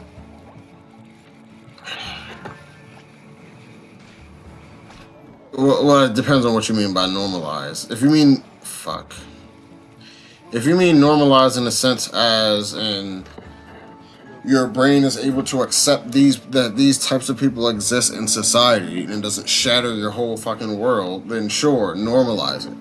But if you mean normalize as in seeing this more will make you do that, I don't know. I've seen a lot of gay shit, and I still don't want to do no shit with another nigga. Like okay. Because you've been taught that. You know? Maybe, I don't know. I don't think the studies are out there yet for it, but who knows? Well, you say it's not enough studies out there for trans kids. Like yet. me having like a father and a mom, and just my dad kissing my mom, that embeds stuff into my brain. Yeah. It teaches me certain things, I think. Yeah. But if I didn't have that and I had two gay dads and I seen them kissing and stuff, and I'm like, oh man, there was some. You know what I mean? I understand what you're saying. You can keep saying the same story. I don't know if there's actually I don't know if there's anything to support that other than it sounds. So you don't think people can be groomed? What do you mean by groomed? What? Like a pedophile, when they do something to a kid. A lot of times that kid grow up and do that same thing to other kids. Has nothing to do with being gay. I think it's possible, but like the majority of people that abuse kids aren't even pedophiles, like 10%, I think. I'm just talking about pedophilia. It's possible. I don't know. Possible. I think that sexuality is really complicated, and I don't think we have any good answers for like. There's a psychological side to it. There's an environmental side to it. Yeah, biological. Yeah, it's hard to know. Like, I just don't think there's any strong points to one side or another. Yeah, the thing about trans kids, hop back on that, and it's like, man, we don't let kids smoke, we don't let them vote, drive a car, and for them to have an ability to even have an influence over their parents to have such a life altering, because you can't go back after that. Well, I mean, if you do puberty blockers, you can, right? They say you can reverse it. Michael Jackson went through something like that. That's why he has a high pitched voice. And a lot of opera singers do it too. It's for the men. I forget what they call it. So their voice will be high pitched. I like pitch like a woman. You don't. Some things you don't go back. Like females who jump on testosterone, they start growing beards and their voice get real deep. Once you get up at testosterone, you can't change. Bodybuilding women, that voice change. Yeah, it's going to stay raspy. Some of these things that if you do hormones, depending on the female to male one, there are things that change. Because when you have testosterone and the cartilage thickens in your whatever that causes the atoms to come out, when you get rid of the testosterone, that doesn't go away, so your voice is always. So, do you think trans women should be able to breastfeed their kids? Does fucking milk come out? They call it. They call it milk, but we all know it's sweat, pus, and salt. Whatever they say it is in the fucking beaker. Okay, when Walter White tested, whatever fucking says they want to do it. I think it's fucking weird, but if she takes those drugs and start producing that milk or whatever they want to call it, do you think they should breastfeed their kid with that? Listen, I don't know. Take a stance, I don't know. Those two guys were weird for a whole bunch of reasons. It had nothing to do with being fucking trans. Those are just weird fucking people. No, those are straight up trans. yeah. That is the trans community right there in a nutshell. Look, this is my position. I'm all about people living a life how they want to live. It's got to be based in reality. But it's got to be based in reality. Well, but I mean, you say that, but then like every fucking atheist is going to say, what about all the religious people that do all the weird shit with their kids? Man, let's stick to the trans. I'm just saying, you're saying based in reality. And you got like atheists versus religious people. That's like one of the fundamental disagreements between fucking, Yeah, but we talking about trans kids. So do you think they should be allowed to breastfeed? I think that we should follow the science. If the science says one thing, if people want to do it, I mean, it's their choice, it's their families, they can do it. If there's not strong supporting evidence, then it should be experimental, so only okayed in like extreme circumstances. And if the evidence is pointing strongly against it, then you don't let them do it because it'd be harmful to the children. I think it's exactly. What if you don't have the evidence? If you like I said, well, if you've got like exploratory stuff, then it's experimental, and you like green light it for extreme cases. Like if you've got like a parent, or if you've got somebody dying of like some cancer, and they're like, listen, we can do chemo, we can do radiology, or whatever. You got like 2 months, but there's this other thing. We could try it. No guarantee. There's like clinical trials or whatever. You'd like try that way, and the trials you see how they work. But I mean that's all you do. Yeah. I think you should ban this. I think those parents. You need to ban they go to jail for a very long time. They take the kids, right? And another thing is, it's such a small group of people that are affected. With the unfortunate thing, for better or for worse, because it's such a small group of the population that aren't even trans to begin with, it's going to be hard to win people over. Because it's going to be so removed from their everyday experience. It's going to feel like, even though it's not, and it's going to sound hurtful, it's going to feel like a made-up problem, or like a problem that's not really worth addressing, or a problem that'll take a backseat to other stuff. Take the kid. have someone adopt or put them in foster care. Those two people that we just saw, they shouldn't be nowhere near kids. Because let me explain to you. It's probably gonna make you uncomfortable. Well, it probably won't because you're gay. But for me, my nipple is an erogenous zone, right? Okay. Like when you're one of them. both of them. Okay. Right. When my wife touched it, I get a hard erection. Me too. Right. My nuts. Hard erection. My nuts get tight. My nuts like 2 tennis balls sitting together. Yeah. That's an erogenous zone. Yeah. So You don't think women don't feel the same way? yeah, women do the same thing. Yeah, I just but- want to. This is just. but see, anecdotal. women- Hey, women- shut up. This is just anecdotal, but that's an erogenous zone for a lot of people, men and women. And this dude's getting sucked off. Well, he's trying to. Yeah, I mean, breastfeed aren't women getting his sucked kid. off when they're breastfeeding Yeah, their kids? but it serves a purpose. It's got milk in it. Sure. Yeah, Okay. that's A why man- women can do it. Her nipple serves no purpose. Yeah, that's weird. I agree. If there's And no my- milk coming out, that's pretty fucking weird. I agree with that. Yeah, 100%. Yeah. Yeah, my wife told me when she was breastfeeding, she said it hurts. The kid latches on, it's like a little fucking rabbit just about to bite your fucking nipple off. So it's nothing. That dude's getting sucked. Okay. That's a dude. There's no nipple. It's just sick. Here, This shit needs to be banned. This is my mental test. This is what I do when I think about shit like this. Okay. Yeah.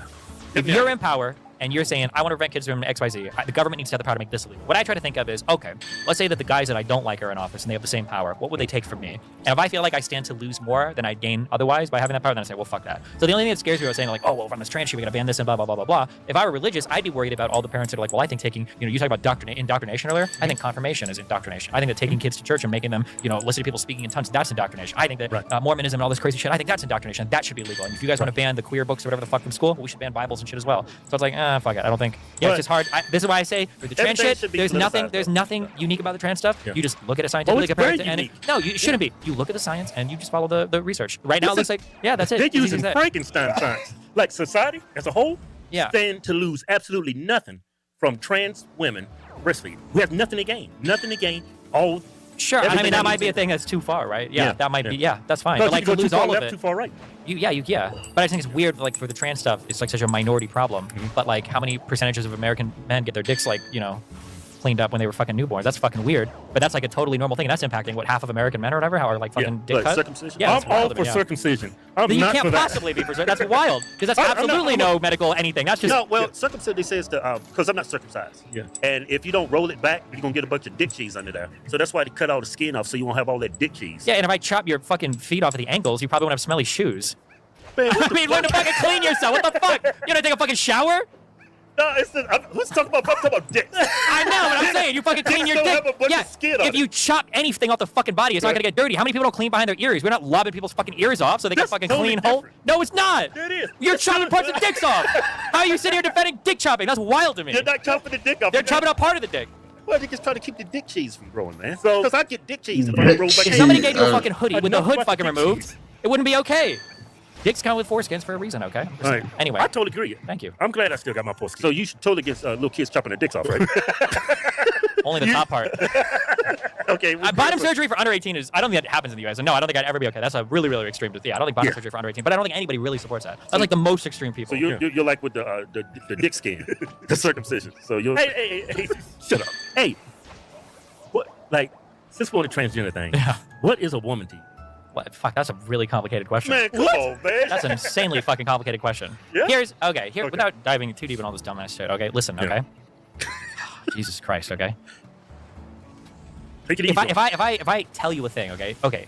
In philosophy, there's a thing called a qualia, okay? So, like, what is it like to experience something, okay?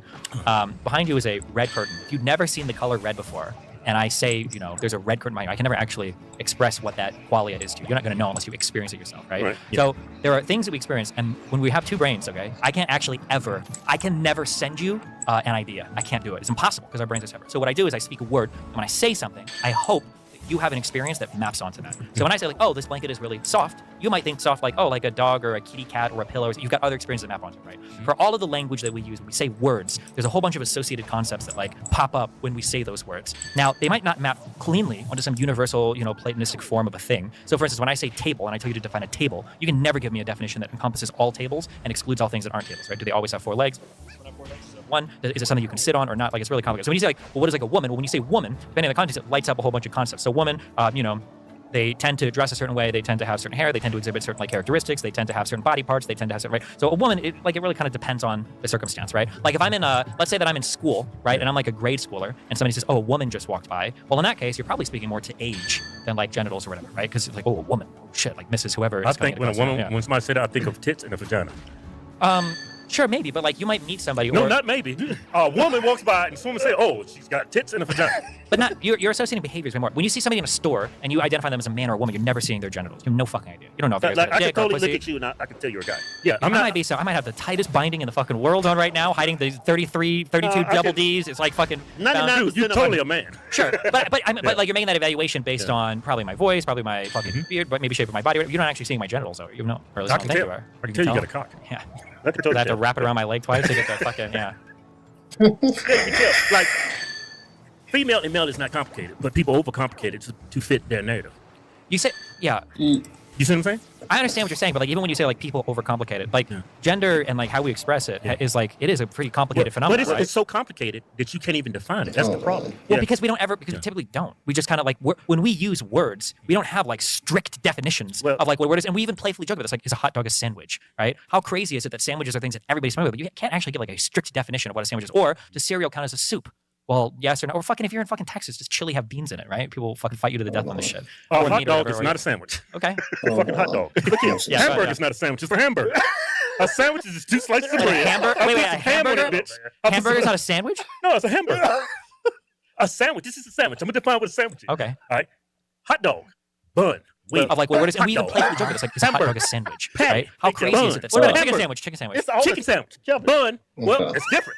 Now, a sandwich, typically when I think of a sandwich, when I typically think of a sandwich, I think of 2 slices of bread, whatever meat, ham, cheese, all the works. But they're all fucking sandwiches. It's bread and a meat. What about a patty melt, like sourdough toast? Is that a sandwich or is that a... Is it wrapped in lettuce or a bun? Hey, you see what the fuck he did? He changed the subject. I'm just saying words are complicated. Like, when people say like, oh, what is a woman? And it's like, give me a definition. Like, what is a table? What is a chair? Like, any word to define, you're talking about my definition it's particular versus universal. Yeah, go for it. This is my definition of woman. Go for it. A human being with female reproductive parts. Okay. Yeah, that's what a woman is. If you want to say that, that's fine. But our use case for it is, we don't usually identify people that way. We usually identify people by the way they dress and the way they appear outwardly. We've always identified women that way. No, we identify people based on their the sex. time. No, based on how they look. Yeah, their sex. But who chooses how to look that way? Men dress a certain way because that's how men tend to dress that way. Women like things that women like to do. That's why women like to wear makeup. They like to wear dresses. Men don't really like to wear that type of But it depends. I mean, you look like at the genders choose how they want to represent themselves. They do, but we also feed back into. Yeah, it's also like, how many women were like, man, I wish I didn't have to wear makeup today, but I'm a woman and I'm expected to. Or people will say mean things about me if I don't wear makeup. Like, how much of that is someone actually wanting to do it? What if a guy doesn't feel like wearing jeans or something? He wants to, wants to go out in some drawers? But like, well, I'm supposed to wear pants. And it's like, bro, pants are uncomfortable. I don't know. It's like, there's a lot of things that we do. Like, what if I don't want to shave? What if I don't want to shave all of this and want to be scruffy as fuck? But no, that looks, because the way this world is and what society tells me, that makes me want to do it because I don't want the other outcomes. Like, that type of shit. Like, how much of it is really me wanting to do it? Like, it's raining again. To each other, we give, like, if you look at how you take guys out of the fucking 60s and shit that were pop stars and shit, you throw them into 70s, today. 80s, you got some crazy shit. Well, even in the 90s and 2000s, rappers wearing fucking earrings and shit. In white communities, be like, my kids are gonna wear a fucking earring or jewelry or whatever, or like metrosexuals. Like, but the problem is they still knew there was men and they still knew there was women. Yeah, Michael Jackson, if he was born today, he'd probably be trans. Prince, he'd probably be trans. Yeah, they all like that one group, Motley Crue. All those rock bands, they were like long hair, very feminine. Got all the bitches though. They still knew that they were men. Yeah, I understand what you're saying. It's so complicated. What I'm saying it's not complicated. It's intuitive. But just because something is intuitive doesn't mean that there's not like a really sophisticated thing happening underneath, right? Like for instance, like you guys. Oh man, I used to watch your shit so long ago. I was gonna say you guys do like deadlifts, but you don't because you call them back snaps. You don't do deadlifts. Break my damn back. You do squats or whatever. Fuck no. Okay, none of the gay exercise. Okay, well fuck all that shit. Walking, okay, is an incredibly complicated action. There's a ton of different things going on. You've got inner ear keeping balance. You've got eyes that are looking to make sure you're not like veering off course. You've got like tons of muscle systems, right? But like you don't think about it. It's intuitive. You walk and talk at the same time. Even though both those things, like look at the Boston Dynamics robots. Yes. Like, look at how many fucking millions of man hours of programming just to get a machine to fucking walk, right? It's complicated, but it's intuitive. So you don't think much about it. I feel like the best evidence of like when you're thinking about like men and women or whatever is it's really funny. Regardless of how you feel, if you look at like Ben Shapiro or if you look at Steven Crowder, sometimes these people will bring up trans people, and because they want to call them by their what they think they're correct, pronouns is like that's a man or whatever. When they're talking about the person though, they accidentally keep slipping into like, oh yeah, Dylan Mulvaney, was that a popular trans? I don't follow this shit. Yeah, that was a trans woman or whatever, right? Yeah, whenever they refer to Dylan, he's saying, oh yeah, she's doing this. I mean he. Yeah, I don't like Dylan because she said this. I mean he said this, right? I was like, okay, well, what's happening there? Is he confusing the sexual organs of the person, or are we just like mapping other things onto what we? Well, he's confused, and Dylan's confused. Okay, it's just a confusing situation for everybody. They're confused, and it confuses everybody else. Yeah, I'm not trying to say, by the way, also that like men and women don't map onto very real different like sexual characteristics. They clearly do, right? There are different reproductive systems, different reproductive gametes that like are almost always mapped onto male to male and female to female. Like that's almost always true. I'm just saying that in society, in common parlance, when we talk about like a man or a woman, there's a lot of stuff with language that's super complicated that we don't realize is happening when we say things. I just think women have tits and vaginas, dudes have nuts and balls and cocks. Yeah, and most of the time that'll be true, but even if let's say I want to be a woman, I could dress like a woman. I get all sex. I could be the baddest bitch on the block, standing on the corner making all kinds of money. It still doesn't change the fact that I'm actually a guy. Yeah. Well, I guess the question is, so language exists because there's some utility, right? like the reason why we say words is we get something out of it. I'm invoking some idea. I'm getting some kind of response from you. Like that's why we have words, right? So the question, I guess, is like, what does it mean to be a man or woman in like a given circumstance? Because that's going to determine like these, like if you. Yeah, but I feel like if part of people's definition is going to include that, they're going to be like, it's almost inextricably linked. Like, as in man equals penis. Like that is how that is. And I feel like if the lived experience of people was the case where it's like, well, actually, when I run into what my brain recognizes as a man, it's only a penis 70% of the time. If that was the case, that would I feel like you need to look, no matter what your philosophical argument is, like you could be true or correct and every point you're saying, but if the lived experience of people is that 99.9% of the people I run into, I'm going to be correct about my assumption. It's kind of like, I get what you're saying, but it's just like, it won't even, like it's one of those things that even if you're right, it's like it doesn't just translate to the lived experience of people. And even Destiny mentions in other videos that how many people actually know a trans person. So if that's the case, or how many people are actually going to run into a trans person? If that's the case, it's like you're telling me all this philosophical, from their point of view, philosophical mumbo jumbo, and now to get me to agree with you, but it's not going to affect or impact my life at all. Why the fuck are you talking to me about this? That's going to be like a lot of people. So you go to the hospital, regardless of what the fuck, how you identify or whatever, like your actual biological sex is probably going to be really important depending on what you're looking at. Right? You're not going to go to the hospital for a pap smear if you're a guy. Yeah, you will if you're trans woman.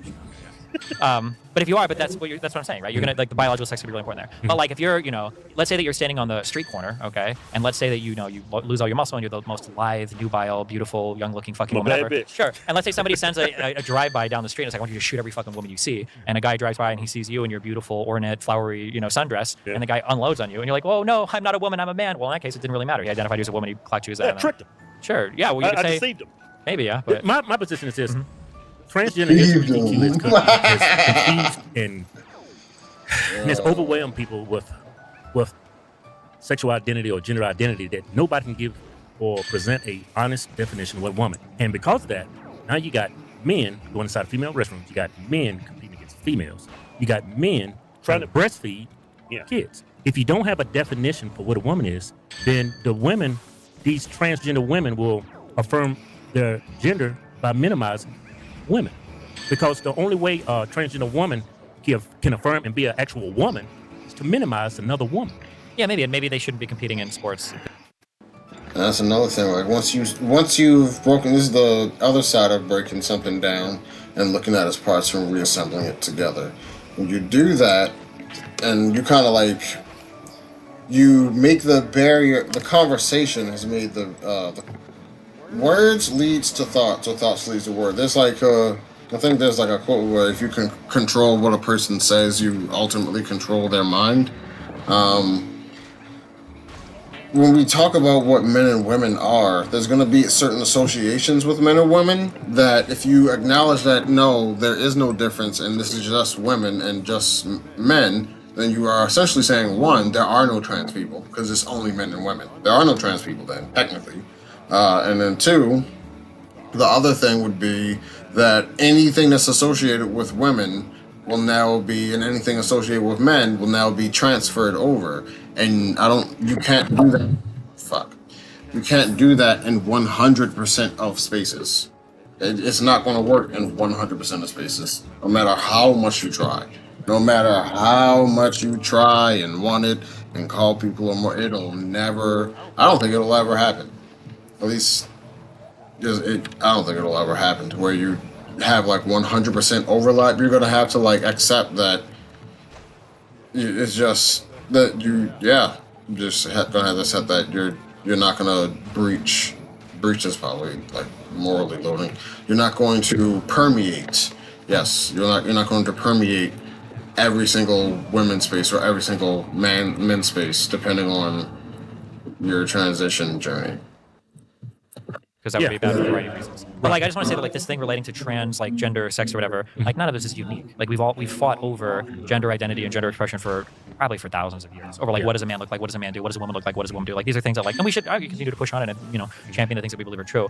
I feel like one big problem today that really sucks is kids today are getting way too much attention. So whereas in my even when I was growing up, like you might believe or do some dumb shit in high school and college, but like you'll grow out of it. Everybody knows you will. But now with social media, now if you've got a dumb idea or whatever, you might be a worldwide famous Twitter star or TikTok star at 18 or 19, and now moving on from those ideas feels a lot different. You're getting way more validation, and it's going to make it harder to kind of like grow up and shed maybe some of the stuff that isn't as true, which is I think a huge problem. Because like people are like, and I know this is true for both of you, whether you want it or not. We all believed and did fucking unbelievably retarded shit when we were kids. Yeah. You're never more sure of what everything is in the world than when you're an 18, 19-year-old man ever. That's when you are the highest point of confidence. And I believe that it's so much dumb shit. But that's fine. You should believe in crazy, stupid things when you're a kid, because that's what you do. You do it through college or whatever. That's always been historically the case. But now with the social media and all the attention, now it just makes it really hard for people to see that as a phase, because they're getting a lot of validation externally that they probably shouldn't be. No offense, but like if you're 19 years old, I don't give a fuck what you think about unemployment or the minimum wage, or because you've never even worked a job before. Why the fuck would I care? Yeah, you should still have the opinions though, like be crazy, but Before we switch gears, you think that about 19-year-olds and 18-year-olds,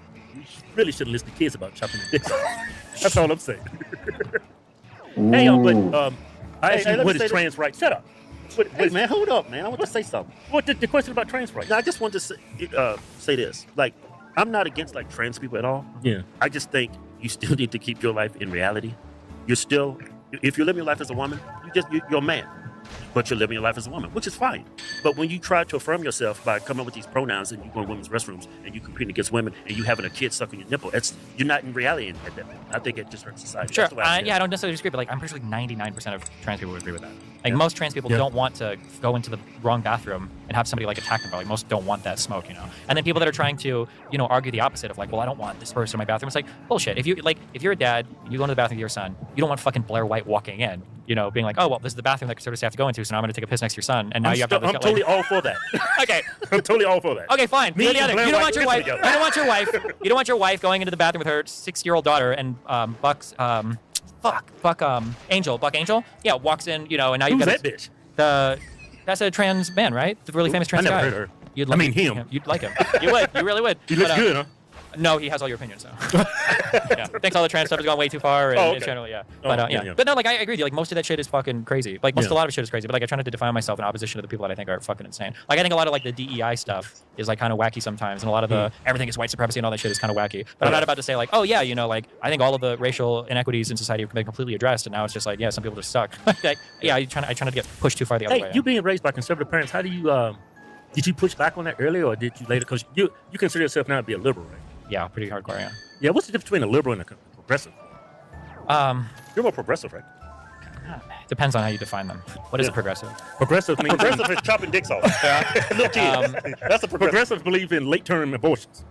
Yeah, there's I think a liberal is somebody that is like, imagine like a sane. Imagine. Do you remember SJWs? From like 10 years ago, that's what we call woke people now. We call them social justice warriors. I think like liberals are like SJWs from like 10 years ago. So they're like, we need to have like gay marriage and every woman should have like the right to an abortion. Right. That's like the liberal, yeah. Now progressives are like, they're in another island doing some shit. they still left there over there. You didn't even say that. They kind of live in their own world, yeah. So you say you're liberal? You ever see that, you know who Ryan Long is? You ever see that fucking video where it's like the Nazi and the woke guy agree on everything? A Nazi? And a woke It'll be like, yeah, like a liberal would say something like, hey, we need to we should loan more money to minority businesses to like help them catch up. Right. And then like the progressive would be like, actually, I think that minority businesses should be racially segregated because white people shouldn't be allowed to go into black-owned businesses, right? It'll be like, that would be like the progressive versus the liberal, right? Right. And then the Nazi guy would be like, I actually agree, we should racially segregate everything, right? Or like, yeah, that's the difference, yeah. But I think the progressives are just like liberals on steroids are like way more extreme, I guess. Yeah, that's definitely. I would do anything if the Democrat Party was liberal. They bring back the old Bill Clinton liberals.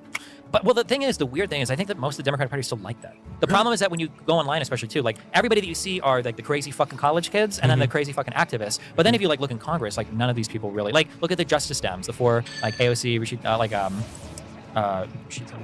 And then Ilhan Omar and I forget the fucking names. But AOC is like the big one that everybody talks about, right? Like all the progressives don't like AOC anymore because like she's sold out. She's a fucking liberal. Fuck her. Like they don't even like her anymore. And that was their like champion. So I feel like even though these people are really loud online and really big in college campuses, which might be problems down the road, they're not like represented that much in Congress.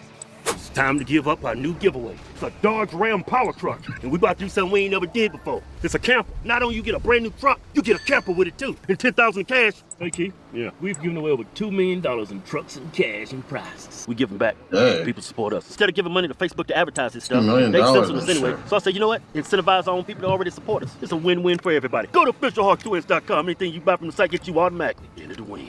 Yeah. No purchase necessary. Forward where prohibited. See official rules for details. That's how you make money. That's how you use your money to make money, Hey, so y'all. switch gears. What do you That's think about that's what's going on exactly with how you do it. If I can make, Big save. if I can make like $100,000 What, off of a giveaway, Yeah, well, right now I think there's a war going on. but the truck itself costs like what's your $30,000, then that's it. Um, I'm gonna do as many giveaways They as call it possible. genocide. They call it ethnic cleansing. sure. And Conservatives. they They call them Palestinians terrorists. yeah, pretty much. Like I think the conservatives are more extreme on this than the actual left on this issue. I don't think there's a genocide going on. I think that's kind of silly. I think that Israel's at war right now with Hamas. I think they have a good reason to want them to be gone. I think the humanitarian situation of the Gaza Strip is pretty bad, but not as bad as people are saying it is. I've seen some photos of Gaza Strip, West Bank. It looks apocalyptic. It looks like end of the world. There's a lot of bombing and shit that goes on there. Yeah, Yeah. I mean, it looks horrible. It looks like something you've seen in a movie. It's like that movie I Am Legend.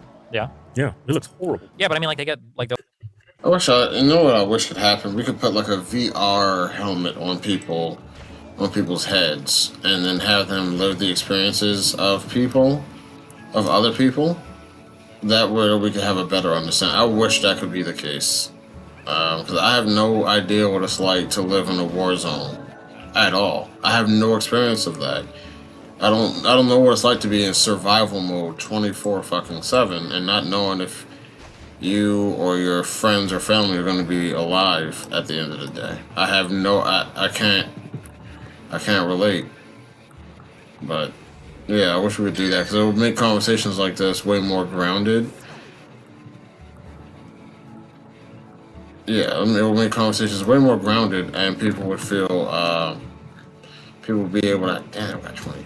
People would be able to have better conversations about, like, it would make it less politicized. People would be able to, like, really be like, wow, okay, yeah, shit, I can't just have an opinion like this and just, like, just say it real quick and just think I'm 100% correct. Like, I have to actually contend with the on-the-ground, what people's day-to-day lives are actually like. they're like some of the highest recipients of foreign aid in the world. Like, assuming the war ends, you could rebuild that shit pretty fast if you get the people, the companies in there to do it. That's Yeah. one of the biggest arguments the Palestinians. Like they're getting a lot of foreign aid. Here's some pictures. Yeah. I mean, the whole city looks like that. West Bank. But Gaza. that's Hamas's stronghold. You know that? Yeah. They were hiding out. They had a big army base. Yeah. They figured out it was an army. That's not actually apartments. That's an army base. Yeah, all that's this Hamas. Huh? Yeah, they are. Shard of spirit, let's go. That's what I've been I thought waiting they for. were like, I'm being facetious. No, don't worry, I know. I get that. But what I was going to say was, like, you speak of the foreign aid. A lot of the Palestinians are claiming that foreign aid is not making it to them. Israel is keeping everything and not sending anything to Gaza and West Bank. I think if anybody's stealing, it's probably Hamas. That's where they get the money for all the weapons and the tunnels, and that's why their billionaire leaders and stuff are over in Qatar. So you think they're taking aid and building tunnels? They have tunnels. Yeah, you can see them everywhere. Yeah, you of don't course. need aid to build a tunnel. You just need a shovel. Hey, you got to have concrete to lay the fucking shit. You got to like do the wires. You got to get it's a lot of fucking work. I don't believe anything I hear on TV. Like they say they're using kids as human shields. We can't verify that. I don't know if they're using kids as human shields. They use kids to fight, though. Like, they fight. Yeah. I mean, like, in the West, we have this idea that, like, a 17-year-old is just a starry-eyed person. But if you go to, like, super war-torn areas, like, yeah, you give kids AK-47s when they turn 10 years old. Right. Do you believe in the original that Palestine actually existed? Not. Depends on what you mean by that. What is Palestine? But actually, it used to be It used to be called UK Palestine. Yeah. Kind of, yeah. There was when the Ottoman Empire fell after World War One, all the European countries, because they were kind of moving away from the we're going to make colonies and like take over everybody. They're like, okay, well after the Ottoman Empire's gone, we're going to kind of like draw out all these areas. We'll call them countries, and we're going to let you people kind of like figure out what you want to do, and then in 20 years we're going to give it to you. It was like the mandate system. And so yeah, there was a place called Mandatory Palestine that was the Palestinian state. And then the UK had also made promises to Jewish people who were like, we want to have like a place we can go and like live because we get killed everywhere we go. So they started. You should laugh when you say that. Yeah, I mean they started moving down there, and then Who determined that? The British, right? The British, yeah, because it was the British mandate for Palestine. And then the thing that I'm referring to, everybody calls the Balfour Declaration. Okay, yeah, exactly. So this is what I want to say. Shouldn't it be the people that live in Palestine? Shouldn't it be more like a democracy? Should they have a vote in who gets when they bring refugees? That's the whole map of it right there. Well, so this map is not really accurate, but I mean, my question is like they okay, so other countries decided what that area. Sorry, you didn't even get a chance to answer the question. Well, careful, because it was never actually, there was no state called Palestine. It was part of the Ottoman Empire. The people that lived there, they had no say so in who and what refugees were brought in their country. Other countries determined. Yeah. The people that actually lived there didn't have no say so in it. Yeah, but there was no government. There were no united people. It was like tribes of people and families that lived scattered across. So what was the demographic of people that lived there prior to that? I think the vast majority were, it would have been Arabs. There were a few Druze, there were a few Christians, and there were a few Jewish people. Yeah, the majority of it was Muslim. Yeah, Arabs. Arabs, yeah. Muslim Arabs, yeah. Yeah, but so because they didn't have a government, you don't think they should have had a say so in what? I mean, like, well, the thing was they lost a war, right? They war? won that territory by conquest. That's why they were there. It's because it had been conquered by prior caliphates, by the Ottoman Empire. So they won it by conquest, and then the Ottoman Empire collapsed after the war, and then it was basically the Britain and France and the West were deciding, okay, well, what do we do with these territories? And then they drew them up, and yeah. I mean, like on the flip side, like should people have not been allowed to move to Palestine? Like they didn't even have a government there to represent. I think they should have put the Jews not around a bunch of people that look like me. They should put them everywhere there's a bunch of white people, like in Sweden. Yeah, but I think the issue is that, like, keep in mind that you're talking about a time in the 40s where they got killed by a bunch of white people, the Germans. Well, so, the Arabs, I mean, they didn't seem like that worked too well. Yeah. Well, the Arabs ain't too far on them neither. I mean, you're gonna put them around a bunch of Arabs. Yeah, that's dangerous. It's so dangerous. They got literally a dome over them. Yeah, but I mean, like, they got a whole ass state there now, right? They got their country. They're pretty solidified. Yeah, I look at it from this point of view. Like originally, when they were sending a bunch of European Jews there, they were refugees. That's how they were seen, right? Refugees. Now those refugees have totally pushed the original inhabitants of that area out to West Bank, Gaza, and now we're funding billions of dollars to this country.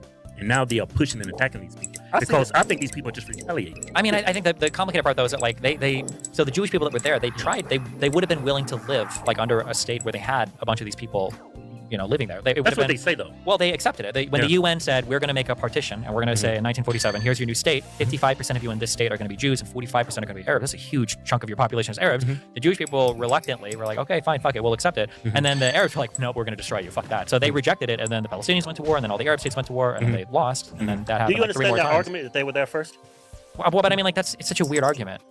Because in that case, Jews were there first, like 2,000 years ago. Okay, so yeah, I think everybody was there. Let me say this: like we fought that war to defeat Hitler because he was conquering and taking over countries. Tired. Right? And we fought that war to stop him. Right after that was done, we said, fuck it, we're going to do it to the Arabs in Palestine. We're going to give this shit to Jews. We did the same thing that Hitler was doing. No, but I don't think so. At least we was conquering, we took over an area and turned it into something we wanted to be. The people that lived there had no say-so in it.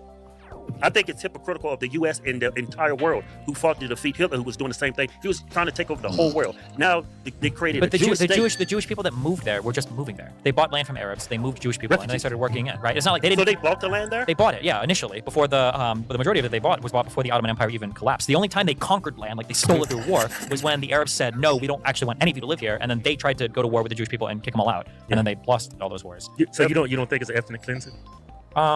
Without getting too complicated, ethnic cleansing that's a very recent term that we've developed. But like prior to the 1990s, like there was a population transfer would happen when people go to war. After World War II, there's some millions and millions of Germans that had to move back to fucking Germany because nobody wanted their fucking place. Like after wars, population transfer happened. Happened between Greek and Turkey. Happened between India and Pakistan. Like after wars, like you don't want people living. Sometimes you think they're gonna like, kill you. Yeah, it's not nice. It's not pretty. I think if you can call it out when other countries do it, you can call it out when Israel's do it. Sure, but again, they immigrated to Palestine. They weren't just like conquering the land, right? They were just so there's a bunch of open land there. I said, look at all this open and free land. We hit the jackpot. There was people already there. Sure, but I mean, like you say, there was It's all the this same open Christopher Columbus shit all over again. It's, I mean, like, but hey, listen, they bought the land, they had the rights to it, they had the deeds to it, they moved in people, they started working it, and then when the British finally realized, like, okay, well, fuck, like, it seems like people aren't getting along, we that's need to true, make like but a partition they're for it. trying Like to the make- Arabs said, no, fuck you, get the fuck out. Right, they're trying to make it more homogenous, just one people there. They don't want Palestinians. It's a Jewish state. But they accepted a partition that would have had 45% of their population as Arabs. So why is Hamas bombing Israel if they're not pissed about? Because they're saying this is a genocide. That's why Hamas was created. Hamas is trying to bomb Israel because the Palestinians there still want to take all of the land. They want to kick all the Israelis out Yeah, of because they there. were there first. It depends what you mean by there first. They were only They were there. there. They were there because the Ottoman Empire conquered the territory, but technically Jews were there 2,000 years ago, right? There's a reason why. Muslims don't want. There's this whole thing called the Temple Mount, and one of the huge concerns is you are not allowed to dig under the Temple Mount because if Jewish people start digging and they find remnants of the old temple, half the fucking Muslim world's gonna fucking kill themselves. They're like, no, because in their mind there were never Jews there. They can't even accept that as a possibility. So they can't even have them excavating underneath because they don't want them to find an old temple there because Well, by putting the Jews there, they've created a problem that you can never fix. Yeah, and it might be the death of all of us. Religion is, there's nothing on this planet that's killed more people than religion. This shit's gonna blow up and kill everybody. Yeah, but I mean, like, it hasn't even killed that many fucking people. It's Like, if you killed a lot of like, people. it hasn't. Yeah. We think it has because of all the media coverage. Well, But like in just the look- history of all the Israeli Arab wars, all of them combined for the past 100 years, maybe 100,000 people have died. But how do you fix it? You can't fix that. One nuke to take them all out. No, I'm just It's kidding. turned into a parking lot, huh? It's complicated. Start but all over. Somebody has to tell like the Palestinians, like, hey, you guys have to actually try to negotiate like a real ass peace deal because you're probably not going to get the entire territory anymore. You know, I found a video of Trump. He was saying that he wanted to negotiate, with Palestinians. with Palestinians, and he said the only person they didn't want to come to an agreement was Netanyahu. That's what he alluded to. I don't know what Trump has said on the Middle East. Trump said a lot of wild things, but He's pro-Israel though. yeah, he is. Yeah, but I'm just saying that like I think that the Palestinians enjoy a lot of international support for their cause, and because of all that international support in their mind, they don't want to settle for anything less than all of Israel, and that means that they can't be negotiated with. And now you've got Israel that's gone further and further right because obviously, with Netanyahu and everything, they're getting more and more pissed off at all the terrorist attacks. And they're just like, well, fuck this, they don't want peace, and it just like causes this huge schism. So neither side is really willing to come to the table and negotiate anything. But But people, when we talk about this conflict, people like to cherry pick. Like what happened to the Israel on, I forget the date, and those people murdered. That was horrible. That's a terrorist attack. But nobody actually looks at it holistically from what actually initiated this conflict. It's been going on for decades. Nobody wants to admit why it's happening. That's why it's never going to get fixed. Nobody's willing to admit. Like a lot of people get criticized who criticize Israel. They're labeled.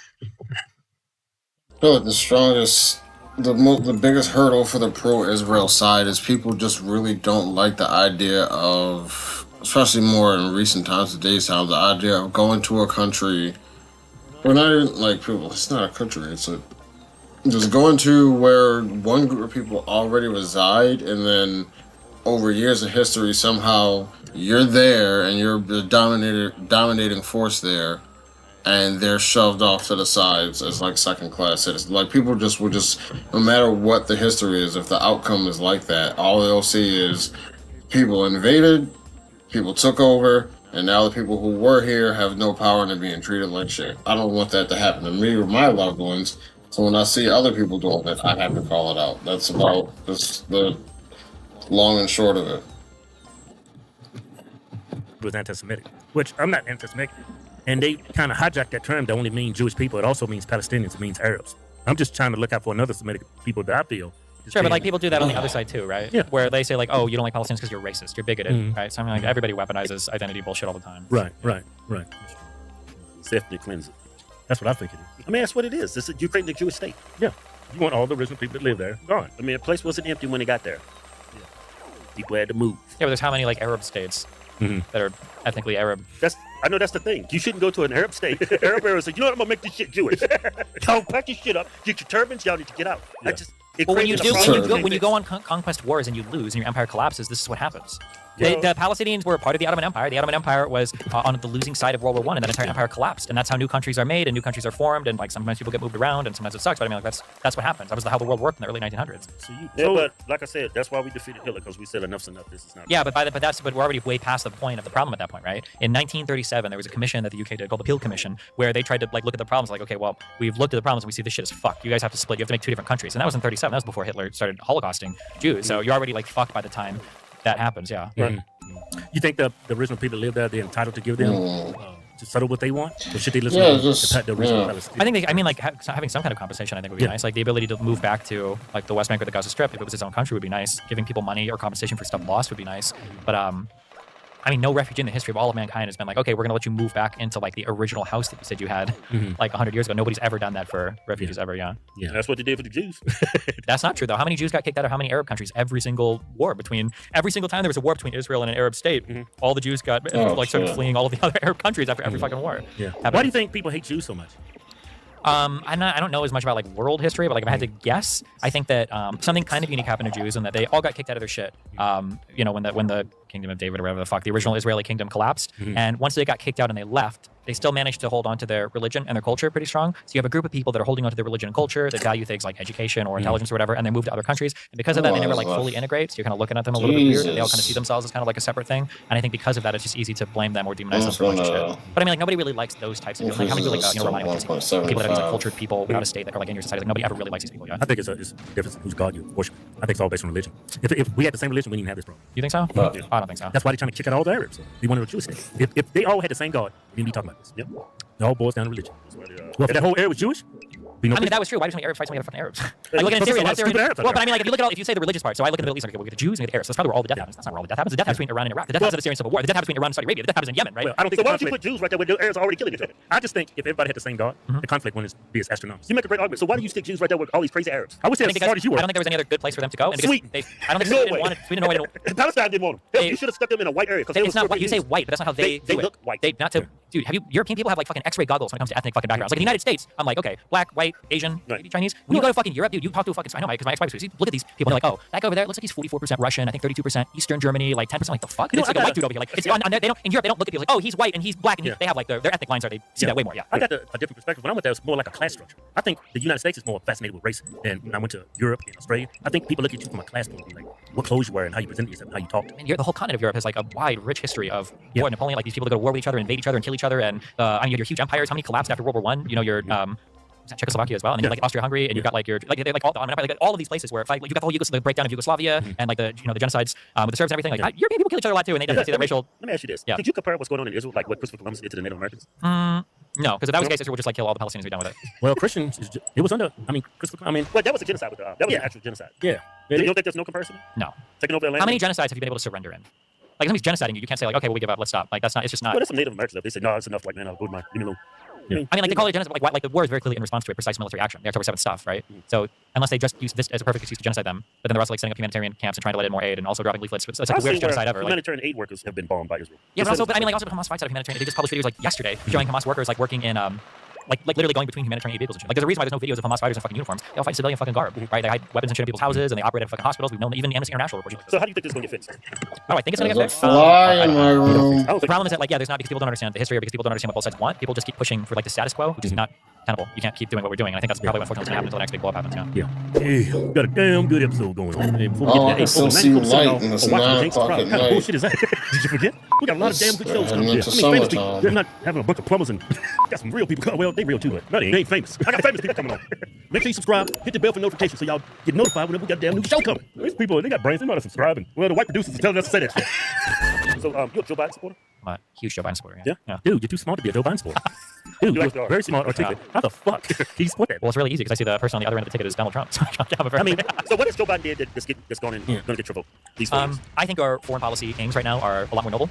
So the conflicts that we're involved in right now are Ukraine, Russia. I'm a strong supporter of Ukraine, and then Israel, Palestine. I think that there's at least like a strong argument to be involved in this. The fact that we followed through on getting us out of Afghanistan, the fact that we pulled out of that Saudi coalition to like bomb. I like that we pulled out of Afghanistan. That was beautiful. The way he did it any better. Well, listen, Donald Trump negotiated the timetable. He's the one that left them there with like 4,000 fucking troops or whatever. But at least we got the fuck out. At least we're out. He should have did it. We're fucking out. I don't give a fuck. We're out. We finally 20 years. We're fucking out. Dude, I see 747 people's clinging onto it. Yeah. And they're going up in the air. I was like, yeah, because they know they're flying to America, the best goddamn country on the fucking planet. I couldn't do a plane too. I had to stay in fucking Afghanistan. Okay, listen.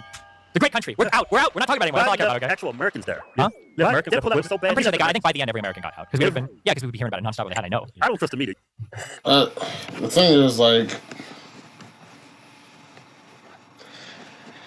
for years I've been hearing people talk about we're still in Afghanistan, we're still in Afghanistan, we're still in Afghanistan, we're still in Afghanistan, we're still in Afghanistan, we're still in Afghanistan, and then when we finally get out, the conversation isn't even about how we're not in Afghanistan anymore. That's the disappointing part to me, because it made me feel like, how much did y'all actually care about being in Afghanistan? Because it's kind of like, it's like, imagine there's a problem you want to solve, the problem is solved, and then you like. There's no happiness in the. And yeah, I guess that's it. There's no happiness and satisfaction in the problem. It seems like people are even more angry, or just as angry as they were before. And it's just like, I don't. We're out, bro. Even if it was ugly, imagine something happened to where we need to do a troop surge. And then in the long run, it helps. It's going to save more lives, no matter how many people died that day. In the long run, it's going to save more lives and continuing the war for another probably 5 years. Because who knows when the next time we'll get out. Or we would have had to get out. Oh my god, bitch, die. Fuck. You would not. I think bro. I know fucking who's there's like a streamer dude that like goes to crazy places, or a YouTuber guy, right? That got trapped in Afghanistan for a while, but he finally got out. Yeah. I think our foreign policy needs to think better. We're not involved in as much stuff like around the world. Domestically, The Ukraine stuff. yeah, The Israel stuff. yeah. Let's go. Well, yeah, those are the two. But I think those two. I appreciate those two. We had peace under Trump. Now, with all the conditions for war were brewing. Okay, so Ukraine, Russia. Russia invades Ukraine. You were against that. Yeah. Okay, I'm against war. I'm anti-war. But since Putin has been the president of Russia for decades, he's always said, Ukraine cannot enter NATO. Okay. Because I want to protect my borders. He's always made that known. Yeah. All of a sudden now, Ukraine wants to be part of NATO. That's why he invaded. No. That's why he invaded. No, he invaded. He's protecting his borders. He invaded. Why did he invade? He invaded because the guy that he wanted to be president in Ukraine ended up getting chased out of Ukraine in 2014. Yanukovych got chased out after their Euromaidan protests because he wanted to take Ukraine in a more pro-Russian direction, and Ukraine wanted to go in a more pro-European Union direction. And Yanukovych was like, no, we're going to join like over here with the Russian customs union instead. And then there were huge protests and revolts against this, and then eventually there were police that shot until You don't think protests. until agencies installed Zelensky? I don't think Well, there's been speeches of Putin for decades. He's always told NATO, stay away from Ukraine. I want to protect my borders. There's already 3 countries that are bordering fucking Russia. But he's been explicit about this for decades. We had an agreement with him. And No, there's been a RFK said there was an agreement. Well, he lied. RFK's a fucking moron. So. No. That's great. He said the same thing about you. Listen, Joe Biden this for. guy had a brainworm die of starvation in his head, okay? Oh, this is a great word. The brainworm died of starvation in I his don't head, even focus okay? on RFK. I I don't- want to okay, take listen. Ukraine shit. Okay. All right, so Yeah. the reason why... Okay, you said the reason why you think he invaded. He had a leader that died that got kicked out that he supported, and now he was ass man, so he goes Can you into- prove that for a fact? Well, yeah, Yanukovych fled after You know the... that video of Putin, like, he's always said this. Yeah. I don't know if you ever saw this, but he's always warned NATO. Yeah. If Ukraine becomes or wants to There become was never a part of conversation NATO, about Ukraine joining NATO. It wasn't even a there was thing. an agreement for decades. No. Yeah. That's why the invasion happened after Yanukovych fled. He left, and then in 2014, and then that's when But Crimea got taken over. Zelensky was already president, right? No, this is Okay. in 2014 is when Russia came in and they took over the peninsula, the Crimean Yeah, Peninsula. 2 years ago. Okay. Я хочу еще раз подчеркнуть это. Я говорил, но мне очень бы хотелось, чтобы вы меня услышали все-таки в конце концов. И донесли это до своих читателей, Should we, зрителей like, и speak this пользователей в or- интернете. I can see it. Но вы понимаете или нет, что если Украина будет в НАТО и военным путем будет возвращать себе Крым, европейские страны автоматически будут втянуты в военный конфликт с Россией. Конечно, значит, потенциал объединенной организации НАТО и This is России chocolate. мы понимаем. Но мы даже и понимаем, что Россия одна из ведущих ядерных держав, по некоторым компонентам по современности даже многих опережает. Победителей не будет. И вы окажетесь втянутыми в этот конфликт помимо своей воли. Вы даже не успеете глазом моргнуть, когда будете исполнять пункт 5 Римского договора. Господин президент, конечно, не хочет этого развития, и я не хочу. I И я не could хочу. go for some Поэтому он здесь и находится и motherfucking. мучает меня уже 6 часов подряд. Well, there's other videos, but it's been well known that if That's why they Ukraine haven't wants to been become a NATO. part of NATO, it's going to be a problem. Why though? Because he wants to protect his borders. No, because he wants to invade and fuck with countries around him. That's No, what he it's did in not. Georgia. He invaded Georgia. He peeled off 2 territories. He invaded Moldova. In 91, Oh, he on did that Georgia TN 2000. 120, And now you got Ukraine a couple years ago where he's doing the exact same thing that he did in Georgia. Yeah, I believe it. But I think his Okay. reason for entering Ukraine is protecting borders. Bullshit. He's doing it. He's no. First of all, even if that was the reason, you don't get to make that call. You don't get to tell countries around you, like, you're not allowed to do what you want because fuck you. I want We to did invade that you. all the time. We You did guys- that. Well, we did that in the Cuban missile crisis. Russia was going to put missiles in Cuba. USA blocked that because we wanted to protect our borders. It was going to put missiles. We in didn't tell Cuba- They wanted to put missiles in Cuba so they could hit America. We didn't dictate Cuban alliances. We just said we don't Yeah, want we did nuclear that. missiles Exactly. 100 miles off the coast of And Florida. That's a totally that was different going to thing. start a nuclear war. Yeah. Russia decided to back off, and it ended that crisis. USA protected their borders. Russia can protect their borders. Russia's not protected. They're invading another country and stealing territory. Russia already has Estonia, Latvia, Lithuania, 3 NATO aligned that. countries that are already on the border I of get Russia. So the idea that they need to invade Ukraine because they can't have a NATO country on the border. One, Ukraine is. We're not talking. Right in the past, we were talking about Ukraine joining NATO. They never had a direct path, a member ascension plan or whatever to NATO. That wasn't even on the table. The reason why they invaded them is because they didn't want them to be part of the European Union's trade market. They wanted to keep. That is weird. That is weird to be like, we don't want a NATO country on our border, so we invaded Ukraine, but you already had NATO countries on your border. Right? So why didn't you invade, or at the very least, you should have invaded those 3, right? At least it would have been consistent, right? keep them as part of their economy. That's why. That's it. That's why So they you don't think he's taking a tactical position to preserve his borders of his country? No, because you know he's not. Because NATO doesn't invade Russia. NATO doesn't fight nuclear powers. We don't do that. We're not gonna invade because we can just do it with the fucking ball. We do it with the United States. We do it with the fuck we We want. blew up this fucking pipeline. Why wouldn't NATO invade Russia? Because that's not in Russian territory. So, from Putin's standpoint, he wants to protect his citizens, his country. His citizens are never getting invaded. If anything, having Ukraine being in NATO would probably provide more defense for Russia because Ukraine is never doing shit inside Russia if they're part of NATO because they'll either get kicked the fuck out of NATO or the United States will shut them the fuck down because now you're part of NATO and if you attack people, Putin referenced Article 5. If you get attacked as a NATO member, Article 5 means that all the NATO members And will that's come why help Putin doesn't want Ukraine in NATO. you. Yeah, because he And wants to that's be able to why invade Ukraine and fuck with them. That's what's No, happening. That's he wants exactly to what's protect- happening. He wants to protect his border. Protect from what? Missiles. NATO doesn't shoot missiles into Russia. Since when? Since the advent of Russia, or since the advent of NATO. How do you know that's never going to happen? If it is going to happen, Ukraine is not a big factor in it. We don't need Ukraine to invade Russia. He saw what we did in Israel. That's not It's the related same, to anything. It's the same What do you mean? Yeah, I think it's the same thing. He's just trying to protect his country. Yeah, No. that's what I see. Yeah. How is invading Ukraine protecting his country? Because he's got a buffer zone between him and NATO. But he already has countries bordering him that are in NATO. Well, this is more countries. Yeah, I know what he said. That's probably right. You don't believe Fauci. You don't believe Biden. But you believe fucking Putin. What the fuck? I don't believe anybody. Oh, well, you believe Putin. Well, let's look at what Putin says. Let's think about what's actually happening here. He's invaded Moldova. That's why transnistria. He invaded Georgia and he peeled off territories there, South Ossetia and Azerbaijan, whatever the fuck. And now he's invading Ukraine. He's doing the same thing. This is for his defense? No, it's not. He wants to invade But it is. But he says it's for his defense. Yeah, that's the propaganda line. Yes. No. He decides what he wants to do for his country. If he feels that he can invade other people and take their well, territory. he's made it known. If you invade Ukraine, it's a problem for me in Russia. Yeah, but Ukraine wasn't joining NATO. That wasn't happening. They're joining NATO now. No, they're not. No, there's not. Yes, they are. I promise there's not. So you deny the fact that Ukraine was joining NATO? I know. They want to join NATO. Yeah, because they got invaded by fucking Russia. Yeah. Before they even went down, there was talks. There have been talks. They've always been shut down because we know it would cause too much instability for them to actually join. I think the real reason. I think right. Because Russia would be ass mad about it. Yeah, I think the real reason. You denied that though. No. I'm not denying that they might have been ass mad about it, but that's not the reason why they invaded. They invaded because of their leader. No, because Ukraine was never joining NATO. It wasn't going to happen. In order for you to join NATO, every single member has to sign off on it. But you deny the fact that Ukraine is in bed with the United States. We supply them with weapons,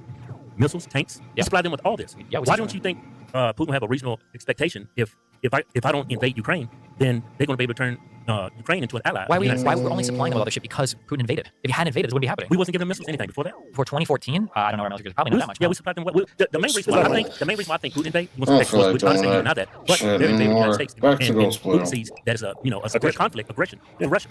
Okay. I mean, I'm just going by like what happened historically. In 2014, the leader that he supported got kicked out of the country when a bunch of cops started shooting and killing civilians. After that happened, he invaded Ukraine. We can make up weird stories about NATO, but NATO was not on the table for Ukraine at that point. That's not what the conversation was. The conversation was joining the European Union or joining the Russian customs union with Belarus. Like that was the conversation on the table, and then they rejected that, and then he invaded. And now he's like, well, NATO can't blah blah blah blah. Yeah, he doesn't want to be part of NATO. He's going to bully the fuck out of him. Yeah, I think that. And let me say this, and you tell me what you think. Okay.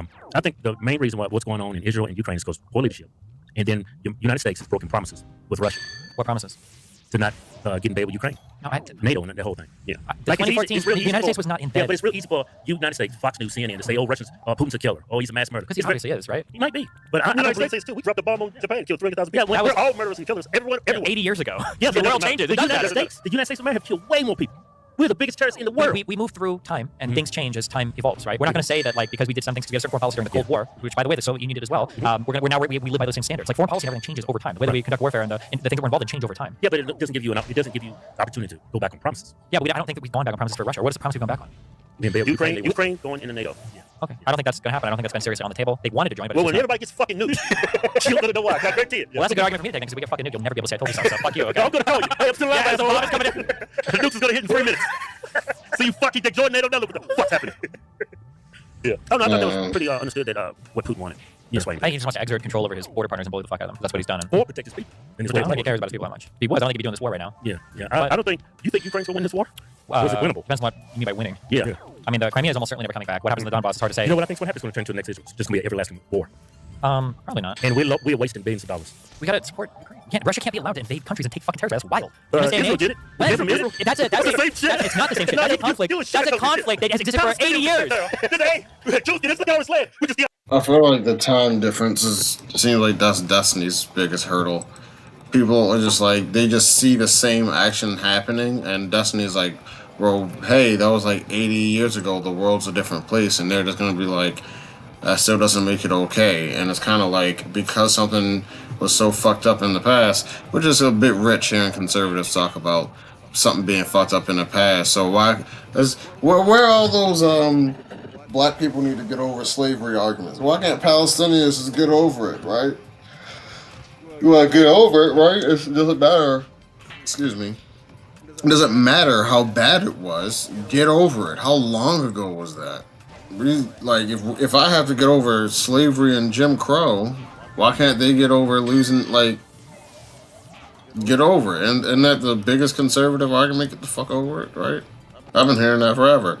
Yeah, get rid of these Palestinians. Listen, in 1991, Ukraine and a whole bunch of other things broke off from the Soviet Union, and everybody around the world recognized everybody's borders. In 91, we all did that with Ukraine. In 94, there was another set in Budapest. People signed 3 different memorandums between 3 different countries, one of them being Ukraine, where we said, Ukraine, give your nuclear weapons, that stockpile, give it all back to Russia, and we promise we won't invade you, okay? Like, and Ukraine gave all their fucking weapons back to Russia, and then here we are, 20 years after the 94 Budapest memorandums, you got the invasion of Crimea, and then, 8 years later, we got the invasion of Ukraine, and I was like, well, fuck me. I guess the only way now, like, if anything, what is the message that Russia sends to the world? You need nukes, or you need to be part of NATO. That's why people that traditionally wouldn't have joined, like fucking Sweden, are now part of fucking NATO, right? You got a revitalization of people caring about NATO, because now you better believe those Baltics are like, damn, I sure am glad I'm in fucking NATO, because fuck me, I would bet Ukraine next. Do you think it's a possibility that I'm wrong, right? You think it's a possibility that you're wrong? About what? About what's going on in Ukraine.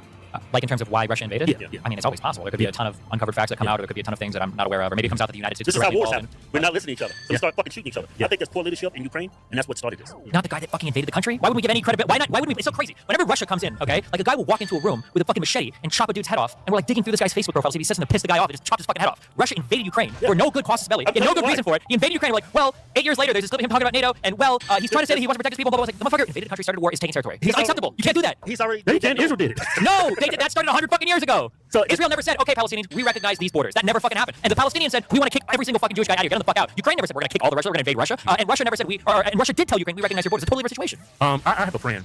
He's from Ukraine. Okay. And I went to the bank. well, you're not too much information. All right, he's Jewish. No, he's Ukrainian. I don't think so. I said he worked I at don't the bank, my bad. Okay. And a majority of Ukrainians are strongly opposed. The people that live in Ukraine to the left, the ones closest to the border of Russia. Yeah. I I guess feel it's so Crimea, they don't tired, like yo. it. I don't know why. The far left The part east of side. Ukraine. Yeah, the I west side feel of Ukraine. so tired. I might have to cut And he thinks this. that what's going to happen is make both sides happy. They're going to form a new Ukraine. It's going to be smaller, and he's going to still have this buffer zone. It's Crimea. From Yeah, that's that he what wants. Putin wants. That's what he did in Moldova. That's what he did in Georgia. That's what he wants to do. What do you think is the reason he might do that? Gives him more control, the ability to exert influence over countries and fuck with them. Or he wants to protect his borders. Because his border, NATO is not a threat to Russia. Yeah. NATO is never You say attacking that. a bombing. Yeah, I You do say say that. Yeah, I do but say that. Putin sees it No, differently. he doesn't. He's not stupid. Putin doesn't see it. How Putin do you know? knows. How do you know that? Because if he really did believe that, in that last video that we saw, Putin was saying, you guys know, the reason why they conduct war the way they do, why they go in and they start those little civil wars, is they know that now that there are little wars going on, Ukraine cannot join NATO. Because if Ukraine did join NATO, then all of NATO is going to come in and fight us. So we know, now that's why they conduct war the way that they do. They peel off territories because now there's contested, disputed territory. So either one of two things can happen, right? Okay, you came into my basement, and now I'm going to form an alliance with my neighbor. Well, if I form the alliance with my neighbor, one of two things has to happen. Either one, I have to say, okay, you're going to form an alliance with me, my basement's not part of my house. Okay, so we're cool, and I lose my fucking basement, okay? Or two, you're going to form an alliance with me, there's somebody in my basement right now, so we form an alliance, you got to come right the fuck now and kick this guy out of my basement, right? Putin knows that Ukraine can't join NATO, and that's why he said in there, if you join, if Ukraine is allowed to join NATO, you guys have to trigger Article 5 and fight us right the fuck now. We got nukes, that's not going to for anybody. If it was the case that NATO wanted to fight Russia, that argument wouldn't make any sense. Because we would just say like, okay, well, we want to fight you anyway, we want to fuck you anyway, so Ukraine's going to join NATO and they're going to fight with you. But Putin knows that NATO doesn't want to fight with Russia, that's why he made that argument. Does that make sense? Nope. I mean, I understand what you're If saying. NATO wants to fight Russia, then they would just say, Ukraine, come in and let's fight Russia. But the fact that we don't let them in NATO when they're fighting Russia is proof that we don't want to fight Russia. It's like, I think pretty obvious. I mean, we're in a proxy war with Russia. Yes, proxy wars are good though. I mean, but still, we're willing to go that far. Putin sees that as aggression. And I mean, we saw that video. There's countless videos of him on YouTube. Yeah. And he's always said, Proxy war is like the reason why I feel it is, as far as like it's not the same as an actual declaration of war, but it's like you're in favor of them losing a war effort, you're in favor of their soldiers dying, you're in favor of their military aims not being successful. Like it's like all the outcomes of what a regular war, other than like use of death of your own soldiers and like resources, everything else is like you still feel the exact same way. I don't know. It's just like I get what he's saying, but it's like one of those, it's a dissatisfying answer. It feels like it's like one of those things. Like, I'm not saying you're fat. I'm just saying you got way too much food on your plate and you should slow down. It's like giving an answer like that, and it's like you might as well just be saying I'm fat then. You know what I'm saying? But this is like 10 years old. Sure. Him stating, Ukraine, if it ever comes to the fact that they're trying to join NATO, it's going to be a problem. I will invade. Of course, yeah. So we all know that. We all know that. Every NATO knows that. That's why we don't invade, right? Proxy wars are good because it shows that like we don't want to fuck with each other directly, so we just do it with like side shit because we don't actually want to get like. Proxy wars are good because it shows that the both powers don't want to blow the fucking world up. If Russia started to launch attacks against actual NATO countries, well, now we're in a really weird spot because you don't want to. You want to go to direct war. Now shit is super fucked. We could get there, I think. But so far nobody wants that to happen. Yeah. That's why Putin is saying like, listen, you can't have Ukraine join because we're all gonna be fighting if that happens, and we know we're like, yeah, fuck, we don't want to do that. But if we did want to do that, if that was our goal all along, we just say, oh well, fuck it, we want to fuck it anyway. But I don't think NATO is ever going to be attacking Russia. It's just that's just not NATO's job. It's a defensive alliance, right? Yeah. It's supposed to be a coalition of countries to fight communists. Stuff that, like, Well, now it's defensive. Now you're in NATO, you don't get fucked with because if somebody attacks you, you're probably gonna be wiped off. It's prevent another Hitler from. Or anything. Anybody. Yeah, you just don't want to attack. Yeah. Yeah. But hey, we'll see what happens. I'm so I'm trying tired. my cell phone. I don't know why it's only 9:17. So what do you think about Trump? Why you don't like? Why would you vote for Biden? Well, I said I like Biden's foreign policy better. I like all these wars. You love his foreign policy. But anyway, You want to get through all the foreign policy? We can walk through it. But Trump didn't do anything to help any of these fucking situations. Okay, he's like planting the seeds, like fucking with. it was like Canada the border. The border's pretty much solved. It wasn't an issue. Yeah, because he had Title 42 was fucking COVID. You can say there's a COVID lockdown emergency, so I have to say no to every single motherfucker coming to the border. No, but now when you go to the border, when you go to the border, you walk up to the agent and he's like, "Gotcha, bitch," and you're like, "Actually, I want to do asylum." And you're like, "Fuck." And No, I'm in. That is exactly what's happening. That's why. No, I'm serious. That's how. That's why they say like 90. Like when you get the people coming to the border, there's a historic high 92% catch rate. It's not because they're kind of really good at catching them. It's all you do is walk up to the border guard. He's like, I want to do asylum, and then now you got to process. Let me say this. I don't like Biden's border policy because when Trump was in office, right, they was going to build a wall, which is not going to prevent all illegal immigrants coming into your country, but it's a tool to help. Not right now. It won't. No. Yeah, it's just a tool. It's not even a tool. Yes. Because right now the issue is not people sneaking into the country. People are asylum seekers. Well, That's the tell big issue. Israel to knock that fucking wall down. Don't tell them to knock it down. It doesn't work. Walls work. Palestinians a Palestinian can't walk into Israel and say, I want to claim asylum, let me live here. That's what's happening right now in the United States. He still flew in. If they didn't have that that wall, they wouldn't be there. Yeah. How do you think most of the October 7th attackers got in? They fucking tore down the wall and they walked the fuck into Israel. It was like 7 dudes in the fucking paraglider machine. I don't It was think like 500 they dudes. tear down the wall. Wait, yes, they did. Wait a minute. There's fucking video. Wait, Jamie, no. hold the fucking video. The guys literally fucking tearing down the wall. Let me say this. If there wasn't a wall there, Israel would not be there. Yeah. If it wasn't for the United States. No, there wasn't a wall. The Palestinians wouldn't be there. Realistically, okay? Well, I put it, walls don't work. No, I think walls. Hold on. Listen to what I'm saying, please. Okay. Walls are helpful to prevent people. That's what I said. No. You're not understanding. No, What's it's not. going on? Look, there they are. Look at them. What's that? That's one of the walls leading out of Gaza. Oh, they are. Yeah, they're tearing it down. Look at them go. Yeah, it was keeping them out. That wall sucks. Did you see the Trump wall? Yeah, okay, well, they built tunnels under these, so why build a wall that big? They're just gonna call it anyway. They're better than wall. They're more efficient. Listen, walls are helpful. Yeah, that's not true. I agree. No, I agree. let me finish my fucking. Fuck. Okay, the wall is helpful for people that are trying to sneak across the border. Right. The big issue that we have right now is not that people are sneaking across; it's that they can go to a border agent and claim asylum. That's the big issue. But the wall won't help with that. Because they just walk up to the authorities and say, like, I claim asylum. You're Let me in. absolutely right. But when Trump was office, he had a catch in not releasing the country. They had to stay in Mexico. They had to remain. Yeah, they did have to remain in Mexico, which helped a little bit. But the big thing that Trump had that helped so much was for Title 42 because of COVID. What Donald Trump could say is, listen, I don't give a fuck who you are, what you want, or what you're doing. If you come to our border, in the country, border of entry, between whatever the fuck, we are turning you back because there's a national emergency because of COVID.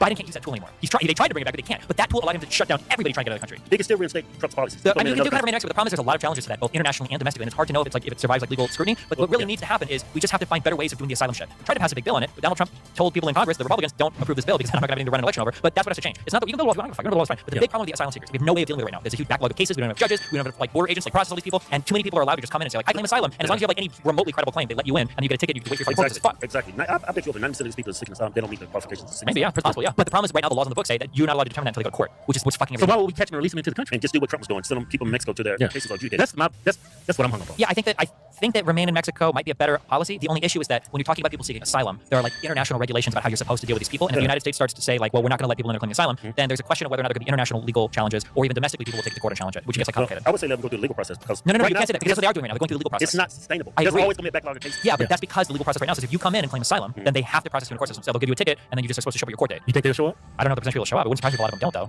I mean, you're happy with Biden? 0% of them going to show up. Well, no, I'm not happy with it now. But I mean, what the fuck can you do? They tried to pass a bill that would have changed a lot of this, and Republicans shut it down because they said. But Republicans and Democrats, they both played a game. I don't trust. Well, hold on, wait. You want to generalize whatever you kind of make it, but I'm saying that if we had a good bill, they would have capped. So, like for instance, Republicans say this last bill would have let 5,000 people a day in. Bullshit. It capped it at 5,000 because we have days where over 10,000 people come. We had 50,000. Yeah. So the last bill would have capped it. So 5,000 a day, we could have literally said no to fucking everybody. Like this, we had our cap for today. Stay back. Come back tomorrow. Okay. They tried to do that. They tried to staff more of the asylum people. They tried to change some of the like level of credibility to claim asylum, but the Republicans shut this bill down. So what the fuck do? You have to wait till you have more Democrats in Congress, I guess. I think our border should be just like Israel's border.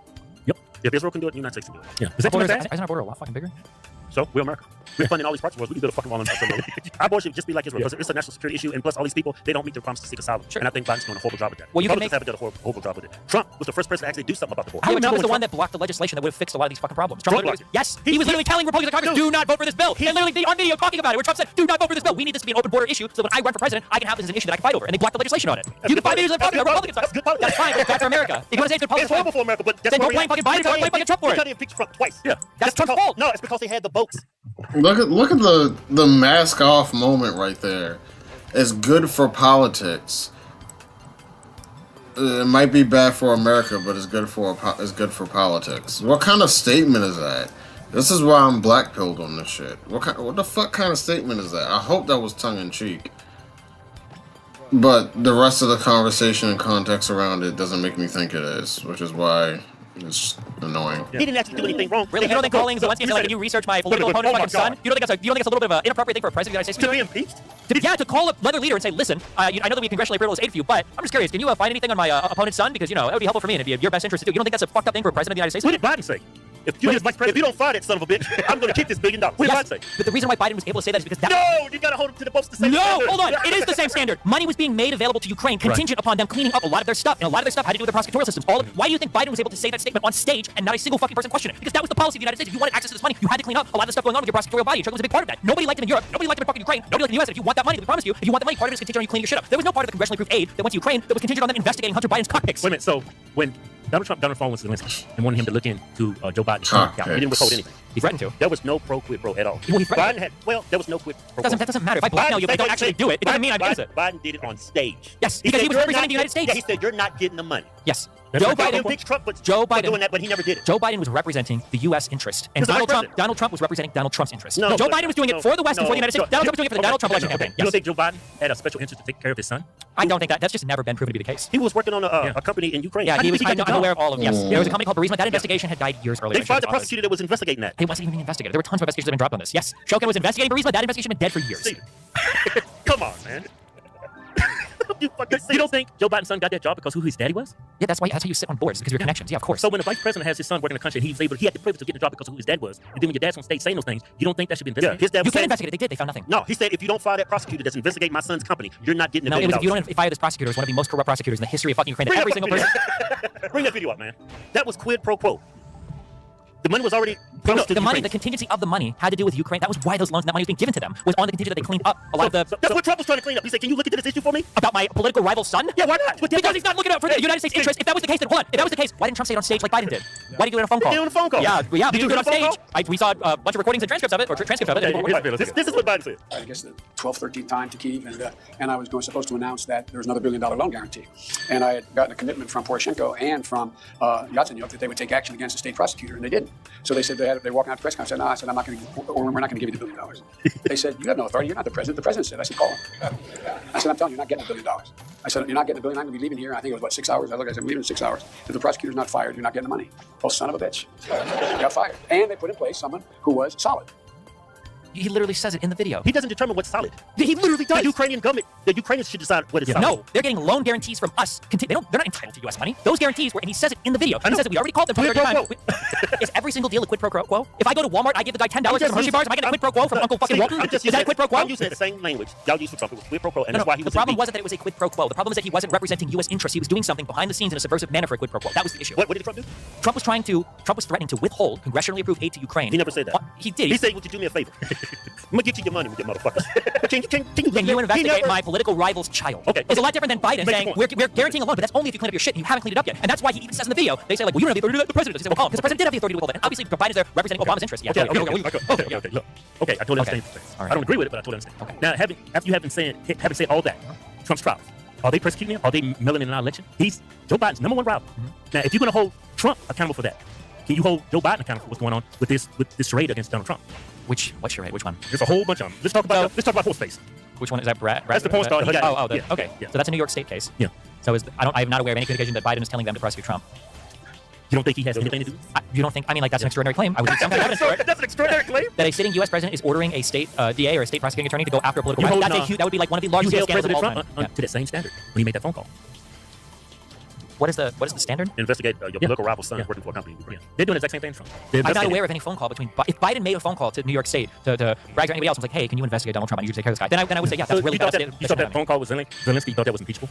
I think it was a piece of power. Same thing when they tried to impeach Bill Clinton for having sex with Monica. That relationship getting sucked off. Yeah, I have to go back and look at that. But wasn't he impeached for perjuring himself? Is it because he lied under oath? Yeah, the House found him, but he wasn't impeached. Didn't have the numbers. But I thought the Republicans who was pushing, Hell I think that's a piece of hard. power. That's between him and his wife. Well, but it's not. If you perjure yourself, you're lying under oath. That's a So getting significant. your dick sucked? Yeah, you gotta give him a pass on that. It's the problem is what if somebody bad finds out about that and now they got you compromised? How you compromise? You just got sucked off. Because but I know that you lied to your wife about getting sucked off. They probably told her. She Okay, probably well, I know you're lying knows about the country They about don't getting sucked off. If I know that you're lying about it, I'm gonna use that lie to fuck with you, right? Nobody gives a shit. Well, that perjury is a crime in the United States. You should. Yeah, I it know is a exactly crime. what to say. But Yeah. it seems like nobody on the left is held accountable for it. I feel like we always held accountable a million times. Look at the fucking Santos guy. How long did it take to get rid of this motherfucker? That was wild. The George Santos guy. Yeah, That was the guy from New insane. York? Yeah. Yeah, he did get it Donald Trump right. lies like fucking all the fucking time about fucking everything, and that's Joe just Biden running lies. about. Okay. I think politicians lie. Not the same way. Not as much. as some Politicians people. lie all the time. You think they all lie equally? They all lie the same? I think they all lie. For someone like me who's saying all politicians lie, then why do you feel so strongly about all these motherfuckers that are lying to you? That would be my fucking question. All these niggas are lying to you, but you motherfuckers going back and forth over a bunch of lying ass cheating motherfuckers. Ain't that wild, y'all? Ain't the wild you won't even. That's not even a conversation. But okay. But I think Democrats are really horrible in their lies. it's like. Why did we go to Iraq? Who was that? Was it a Democrat or Republican? He said he was a Republican. I don't think he was. Oh, so they're bad. They become bad. They become Democrats. Well, in that case, I agree that all the. That was totally wrong with Iraq. That was all bullshit. Yeah, okay. I think Republicans and Democrats voted for that war. Sure, it was a Republican president. Yeah, but In name only. If Congress doesn't vote for it, Yeah. they don't go to war. Okay. Congress has no say so on it. So Democrats and Republicans. Yeah. I think what they did to Trump, I think that was totally uncalled for. I think they was trying to overturn out of it. They say it all the time about Republicans. It was a threat against democracy. I think you can say the Democrats are doing the exact same thing. So do you think Russia helped Trump win the election? No, I got Depends on what you say. I don't think they changed What any evidence? votes. Yeah, what was the evidence? Well, the strongest stuff would have been laid out in the Mueller indictments, where they discovered Nothing. those indictments had a lot of information. Like what? So there was a company called the Internet Research Agency that was controlling a ton of different large accounts in the United States and was controlling a ton of smaller accounts in the United States that was operated completely from the Kremlin. That they thought in the U.S. they presented themselves as being from the U.S., but they were operating social media in the United States basically to just stir up dissent and to cause people to get upset and angry with. And that election was social media Democrats. Yeah. So it's not helping you win the election. So considering like 92% of Americans get the majority of their information from social media, I would say it absolutely can help you win an Okay, election. so Russia helped. Russia helped. But they say Trump colluded with Russia. Whether or evidence not that he Trump- colluded with Russia? The evidence that Trump colluded with Russia would have been on probably the strongest would be the Roger Stone line that he was like kind of working back and forth with the guy relating to the Guccifer leaks from the DNC. But I mean, I don't know how strong those. I don't know if I would say like Trump colluded with Russia. Also, when we say that like Russia helped Trump win, I don't necessarily think it's because Russia liked Trump. I think it was just because he's an outsider candidate and they knew they could stir up a lot of shit doing it. I don't know if like Russia was more favorable to Trump necessarily policy-wise than it was for Democrat. They just like to stir up shit. So you think? Okay, so Hold on, but on the flip side, hold on. Do you think that Russia doesn't meddle in our social media? And are you about to say I think the U.S. Twitter, I think everybody knows on that. Yeah, that was okay, wait. So then you think that Russia did meddle in our? I don't think so. Oh, so you don't? So you think the United States doesn't, but Russia didn't. I don't Russia think they doesn't. have any influence. Wait, hold on. I ask you, do you think that they create social media accounts to try to stir shit up on? I don't think it would have been beneficial for conservatives. I'm asking, do you think that Russia was directing social media accounts in the United States to stir shit up? If you could show me videos, views, I mean, it had to be in the millions, hundreds So, of like, millions for instance, like that, there was an account called 10_GOP that had like over 200,000 followers, I think, on Twitter, and this account was ran by the Kremlin. It was a Russian account. It wasn't the Tennessee GOP. It was just ran by the Kremlin. There were protests that were organized by that IRA. They called themselves the Internet Research Agency. They were organized by the IRA. That was run by the Kremlin. Okay, let's say I agree with you. Let's say Russia meddled in our election. That's how Trump won. I don't agree with you, but let's say Sure, I do. okay. Are you going to hold Facebook and big tech accountable for this last election? Because it's censored a lot of things. The problem isn't meddling in an election. The problem is lying about and misrepresenting yourself as a non-state entity and then meddling in an election. You have a right as a company to do things relating to advertising or whatever. You don't have a right as a foreign state to lie about where you're from, and that's the crime. So if Russia, RT in the United States, if Russia today wanted to run ads, RT wanted to run ads saying fuck Biden, fuck this guy, like Trump is better, blah blah blah. That's within the right. They can do that. But if they lie and they say like, oh, we're actually America today and we're blah blah blah, like that's you don't. So a foreign nation can't do it, but a foreign nation can't misrepresent themselves. That was the big issue. But a private entity can. As long as they're not misrepresenting themselves, yes. But why did Democrats spin it and say Trump colluded with Russia? They worked together so he could win the election. Because the whole dossier was fake, right?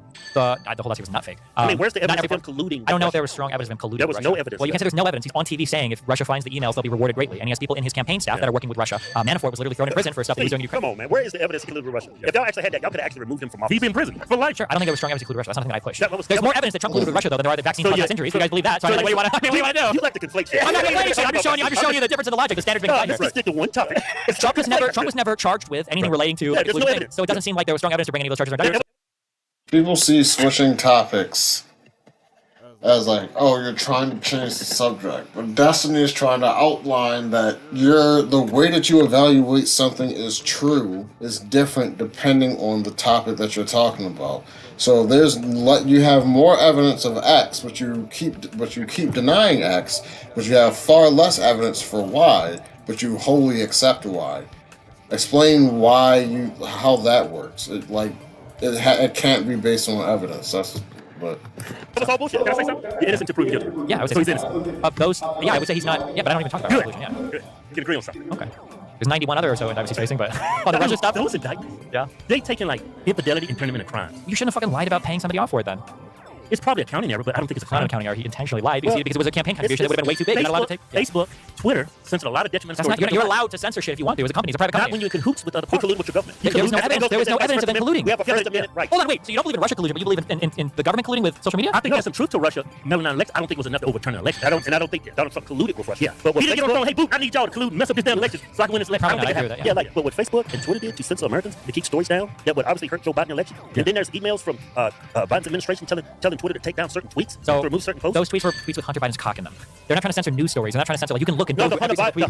Hunter Biden story. The laptop story was never directed to be censored by anybody in the White House. That never happened. Although you can read the Twitter files where they're discussing the But it emails for what they was should do with it. censored. None of it. Yeah, it was censored, but it wasn't because anything came from the government. It's because Twitter didn't know if the story was real or not. You don't think Big Tech had ulterior motives? I don't. That's not. If they did, then that has never been shown. Come on, It's never been Steven. Politicians lie all the time. Yeah, but we got whole leaks from the internal communication of Twitter. None of that ever came out that they were trying to. They had some ulterior motives. That's not the conversation looked like. It looked like they genuinely didn't know what to do with the stories. It looked fake as fuck. Yeah, first of all, they said it was fake.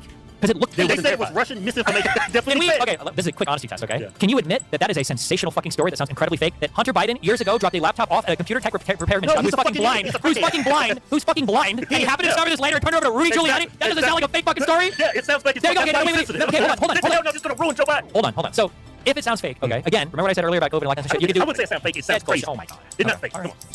Fake. It's a crackhead. I don't think you say fake. I think it's extraordinary and it's very damaging to his political opponent. But no, I don't think. No, that whole Russia collusion. Then they called that Hunter Biden laptop story. They said that was Russian collusion. Right. It's all bullshit. All these cases against him. It's all bullshit. Yeah. Let's say that was true. Let's say that Twitter censored it because they just wanted to remove it, okay? And they didn't just take it off Twitter for like one day, okay? Why would they just continue to censor it? Why they bring it back for one day? Because it was proven to be true. But then, no, hold on. If you're saying that they censored it because they wanted to, because they knew they wanted to hide it, why the fuck would they bring it back? Why would they? The election was over. The election was over. No, hold on. That laptop story was censored for like a day. It wasn't censored for weeks. It was like a day. No, it was not. It was censored for a lot of election. That's not true. It was one of the most talked about stories going into the election. But it was censored by social media. I don't know about Facebook, but on Twitter, I'm pretty sure it was literally one day that they had suppressed that story because they didn't know who was going on. Elon Musk wasn't even there yet, man. I know, that but shit was censored, bro. Yeah. All that shit was censored. Yeah, right. That's why I brought you on the show because I want to hear your perspective. I know it's a lot of bullshit on the right, but there's a lot of bullshit on the left too. Who do you trust at the end of the day? How do you figure out who you trust or not? Well, I'm going with the white supremacists. When somebody says bars them sons of bitches, That person is not reading from teleprompter. Everything he comes off is genuine. Who's not? Wait, who's reading off? Trump reads off a teleprompter. Of course he does. No, he's talking about when he said, if you don't fire that son bitch, you're not getting your $1 billion. Okay. Yeah, that's just On stage representing U.S. foreign policy. Yes. Yeah, the money's already promised to them. You don't think contingent on them cleaning up their prosecutorial system? You don't think Joe Biden and his family abused their power and they, I don't think so. It's possible they have, but I haven't seen it demonstrated. Not more than fuck. How many? Why doesn't anybody talk about like Kushner? Yeah. Isn't that interesting? That Kushner was like doing $2 billion deals with the Saudis after he was in office. The fact that Donald Trump was a billionaire who didn't divest from any of his businesses while in office as president of the United States. What did he do wrong though? Yeah. I don't know. Don't you think him being president while owning all of these other? Well, he was a businessman before he came. Yeah, he's very well. Yeah, and he was still a business while president. You don't think it's weird? Would you? See how the conversation moved from them didn't his family benefit to didn't Trump's family also benefit? Oh, but what did he do wrong? And then now it's moved from just benefiting to having to actually do something wrong. Like you see how you see the flip there? It's like why? Shouldn't the nepotism be enough for you? Shouldn't that I don't know. Do you want a guy whose like fortune depends on different countries like making decisions that might be good or bad for those countries? You don't think it's a Was little that before or after he became President Trump? He still had all of the I property. mean, I get what you're saying, but is there any proof of him doing anything that's as much proof as there is between Hunter Biden and Joe Biden doing anything? Not for Trump. No, I'm saying there's as much. I personally don't think there's been strong proof of that. Yeah, he's perfect. You know that? But there's no proof of the Hunter Joe Biden stuff that's been fucking investigated out the ass by how many different special counsels, how many different fucking subcommittees, and how many different fucking things. And the most they got on Hunter Biden is getting him a ticket because they had videos of him smoking crack when he had a gun. But I strongly believe this: if Joe Biden's not president, his son is not getting those positions. He knows shit about energy. Yeah, but no shit. I'm sure that if your last name is Clinton, you're probably getting jobs. If your last name is Obama, you're probably getting jobs. Yeah, when you're connected and like super well. But it's never a conflict until Joe Biden's son. That's the only thing we're aware of. That a family's in. I don't think there was a conflict. But hey, maybe something will finally come out with Hunter Biden doing something bad or illegal and related to that. So you think Hunter Biden and the Bidens just some noble dudes? Not noble dudes, but I mean Joe Biden has been a fucking senator for fucking 900 years. Like I feel like you probably. I don't like career politicians. Okay, well I don't like people that can't be politicians at all. Donald Trump failed fucking miserably for his 4 years. He got no good. That's a very horrible opinion. Okay. I mean, it's an opinion. Besides Not your opinion, cuts, but to say he's horrible, he didn't get anything fucking done. Even if you like Donald Trump, you should be upset with him. He didn't get the wall built. No infrastructure bill. No repeal of the Why the Democrats wouldn't give him the funding? Who fucking who? I thought he was a leader that could bring everybody together. He had Congress, he had the Supreme Court, he had the presidency. He couldn't get anything fucking done. Why is it gonna be different next time? It's the Democrats. Why is it? Do you think things are great right now with Biden? I think that Biden has passed like 4 or 5 massive bipartisan legislators. I'm talking about for the American people. Like inflation. I think the CHIPS Act was good. Yeah, I mean in terms of inflation, all that, I think there's definitely problems, but a lot of this is residual off of COVID as well. Like and the lockdowns and like all the crazy like government stimulus and everything that had to go out to keep the economy and people like not starving to death. Like notice how every time a Democrat has come into office the last 20 years, we got to deal with the fucking insane shit left to us by the last administration. Obama had to come in and clean up after the fucking 2007 housing crisis. We had Biden have to come in and clean up after the fucking crazy COVID shit that Trump denied until people were dying in the US. So that was Trump's fault, the COVID? I didn't say it was Trump's fault. I'm just saying that when Democrats come into office, we always have to deal with all this crazy shit. Trump fucked up COVID. His response wasn't the best, but regardless, I'm just saying that I don't know what a 4 years of Biden looks like without COVID. Everybody will look at Trump and say we can't count the last year. That's not fair because of COVID. But then when you look at Biden, all of his whole presidency has come after COVID. The whole fucking world was dealing with it. Dude, I don't even think he's running his country. He's definitely not on Twitter. If you want to say he's not running, just fine. But whoever's running is doing a better job than Trump did. Like how? Well, we can legislative wise. Trump did nothing besides tax cuts. Trump said he was going to give us infrastructure for 4 years, never happened. Trump said he was going to get the funding for the wall for Mexico, never happened. So Joe Biden passed the massive bipartisan infrastructure act. What the fuck's in it though? How does it change? You could go with it was the largest investment in alternative energies ever. It was a huge allotment for wind and solar. Yeah, like the solar, like the stuff that's the cheapest form of energy in some states right now. That's being allotted to certain grids. We're Right? still running on coal and natural. We have to run a little bit on it. Yeah, of course, no shit. We're also the largest like exporter and manufacturer of like domestic energy that we ever have in U.S. history in terms of like refinery and every stuff for fossil fuels here. We had there are like because of the CHIPS Act as well. There's like finally huge manufacturing processing centers that are being built in the United States. So we can start to manufacture some fucking computer chips, which is better than Trump is tariffing China. Yeah, what's up with the pipeline? Why do you think Biden stopped that? That pipeline was dead even before that pipeline was dead before Trump even came involved. That pipeline's been dead. Keystone XL has been dead for a long time. I think it formally got axed under Biden, but that pipeline's been dead forever. If we went through with that, gas price would be a lot cheaper than America. I don't know how much it'd be. I'm not sure. we are already producing like more energy domestically. I think we have in the history of all the United States. We are energy dependent. We are. We are. Gas prices do roof. Gas complicated. Do you think that just because if we would have had just the pipeline, that would have been all of our gas prices coming down? It would help a lot. It would help. Gas manufacturing is. You know that like we don't pull gas out of the ground, right? Like it's crude oil and then it's got to be refined and then products are shipped around to different areas and different stuff. Yeah, I don't know how much like more crude. Like we're producing a fuck. You also bring a book to that black shit from Canada into America. Yeah, but that shit sucks. Isn't it? It's like sandy and nasty. You gotta like scrub it. Like I'm pretty sure. No, that's not true. When you go to Saudi Arabia, you can drink that shit out of the fucking ground. Okay, as a fucking pre-workout. Yeah, it's a pure. You take it out, you scrape it, you can fucking ready to go. Why don't we just get from Russia? Just give us good prices. From I don't know. I don't know if the that drove up the prices. I'm pretty sure that don't we get most of it from like Canada, like South America, like Venezuela? I think is sitting on a ton of it. Yeah, I think. We might have got some. I think Europe's more money. If you look up like Russian oil imports by country, the United States, I thought like Canada and Venezuela were the two biggest ones. Is it really Russia? Yeah, we're just getting it. When the war broke out, they stopped. I'm gonna cut it here because I have a headache. I'm not feeling tired. I have a headache.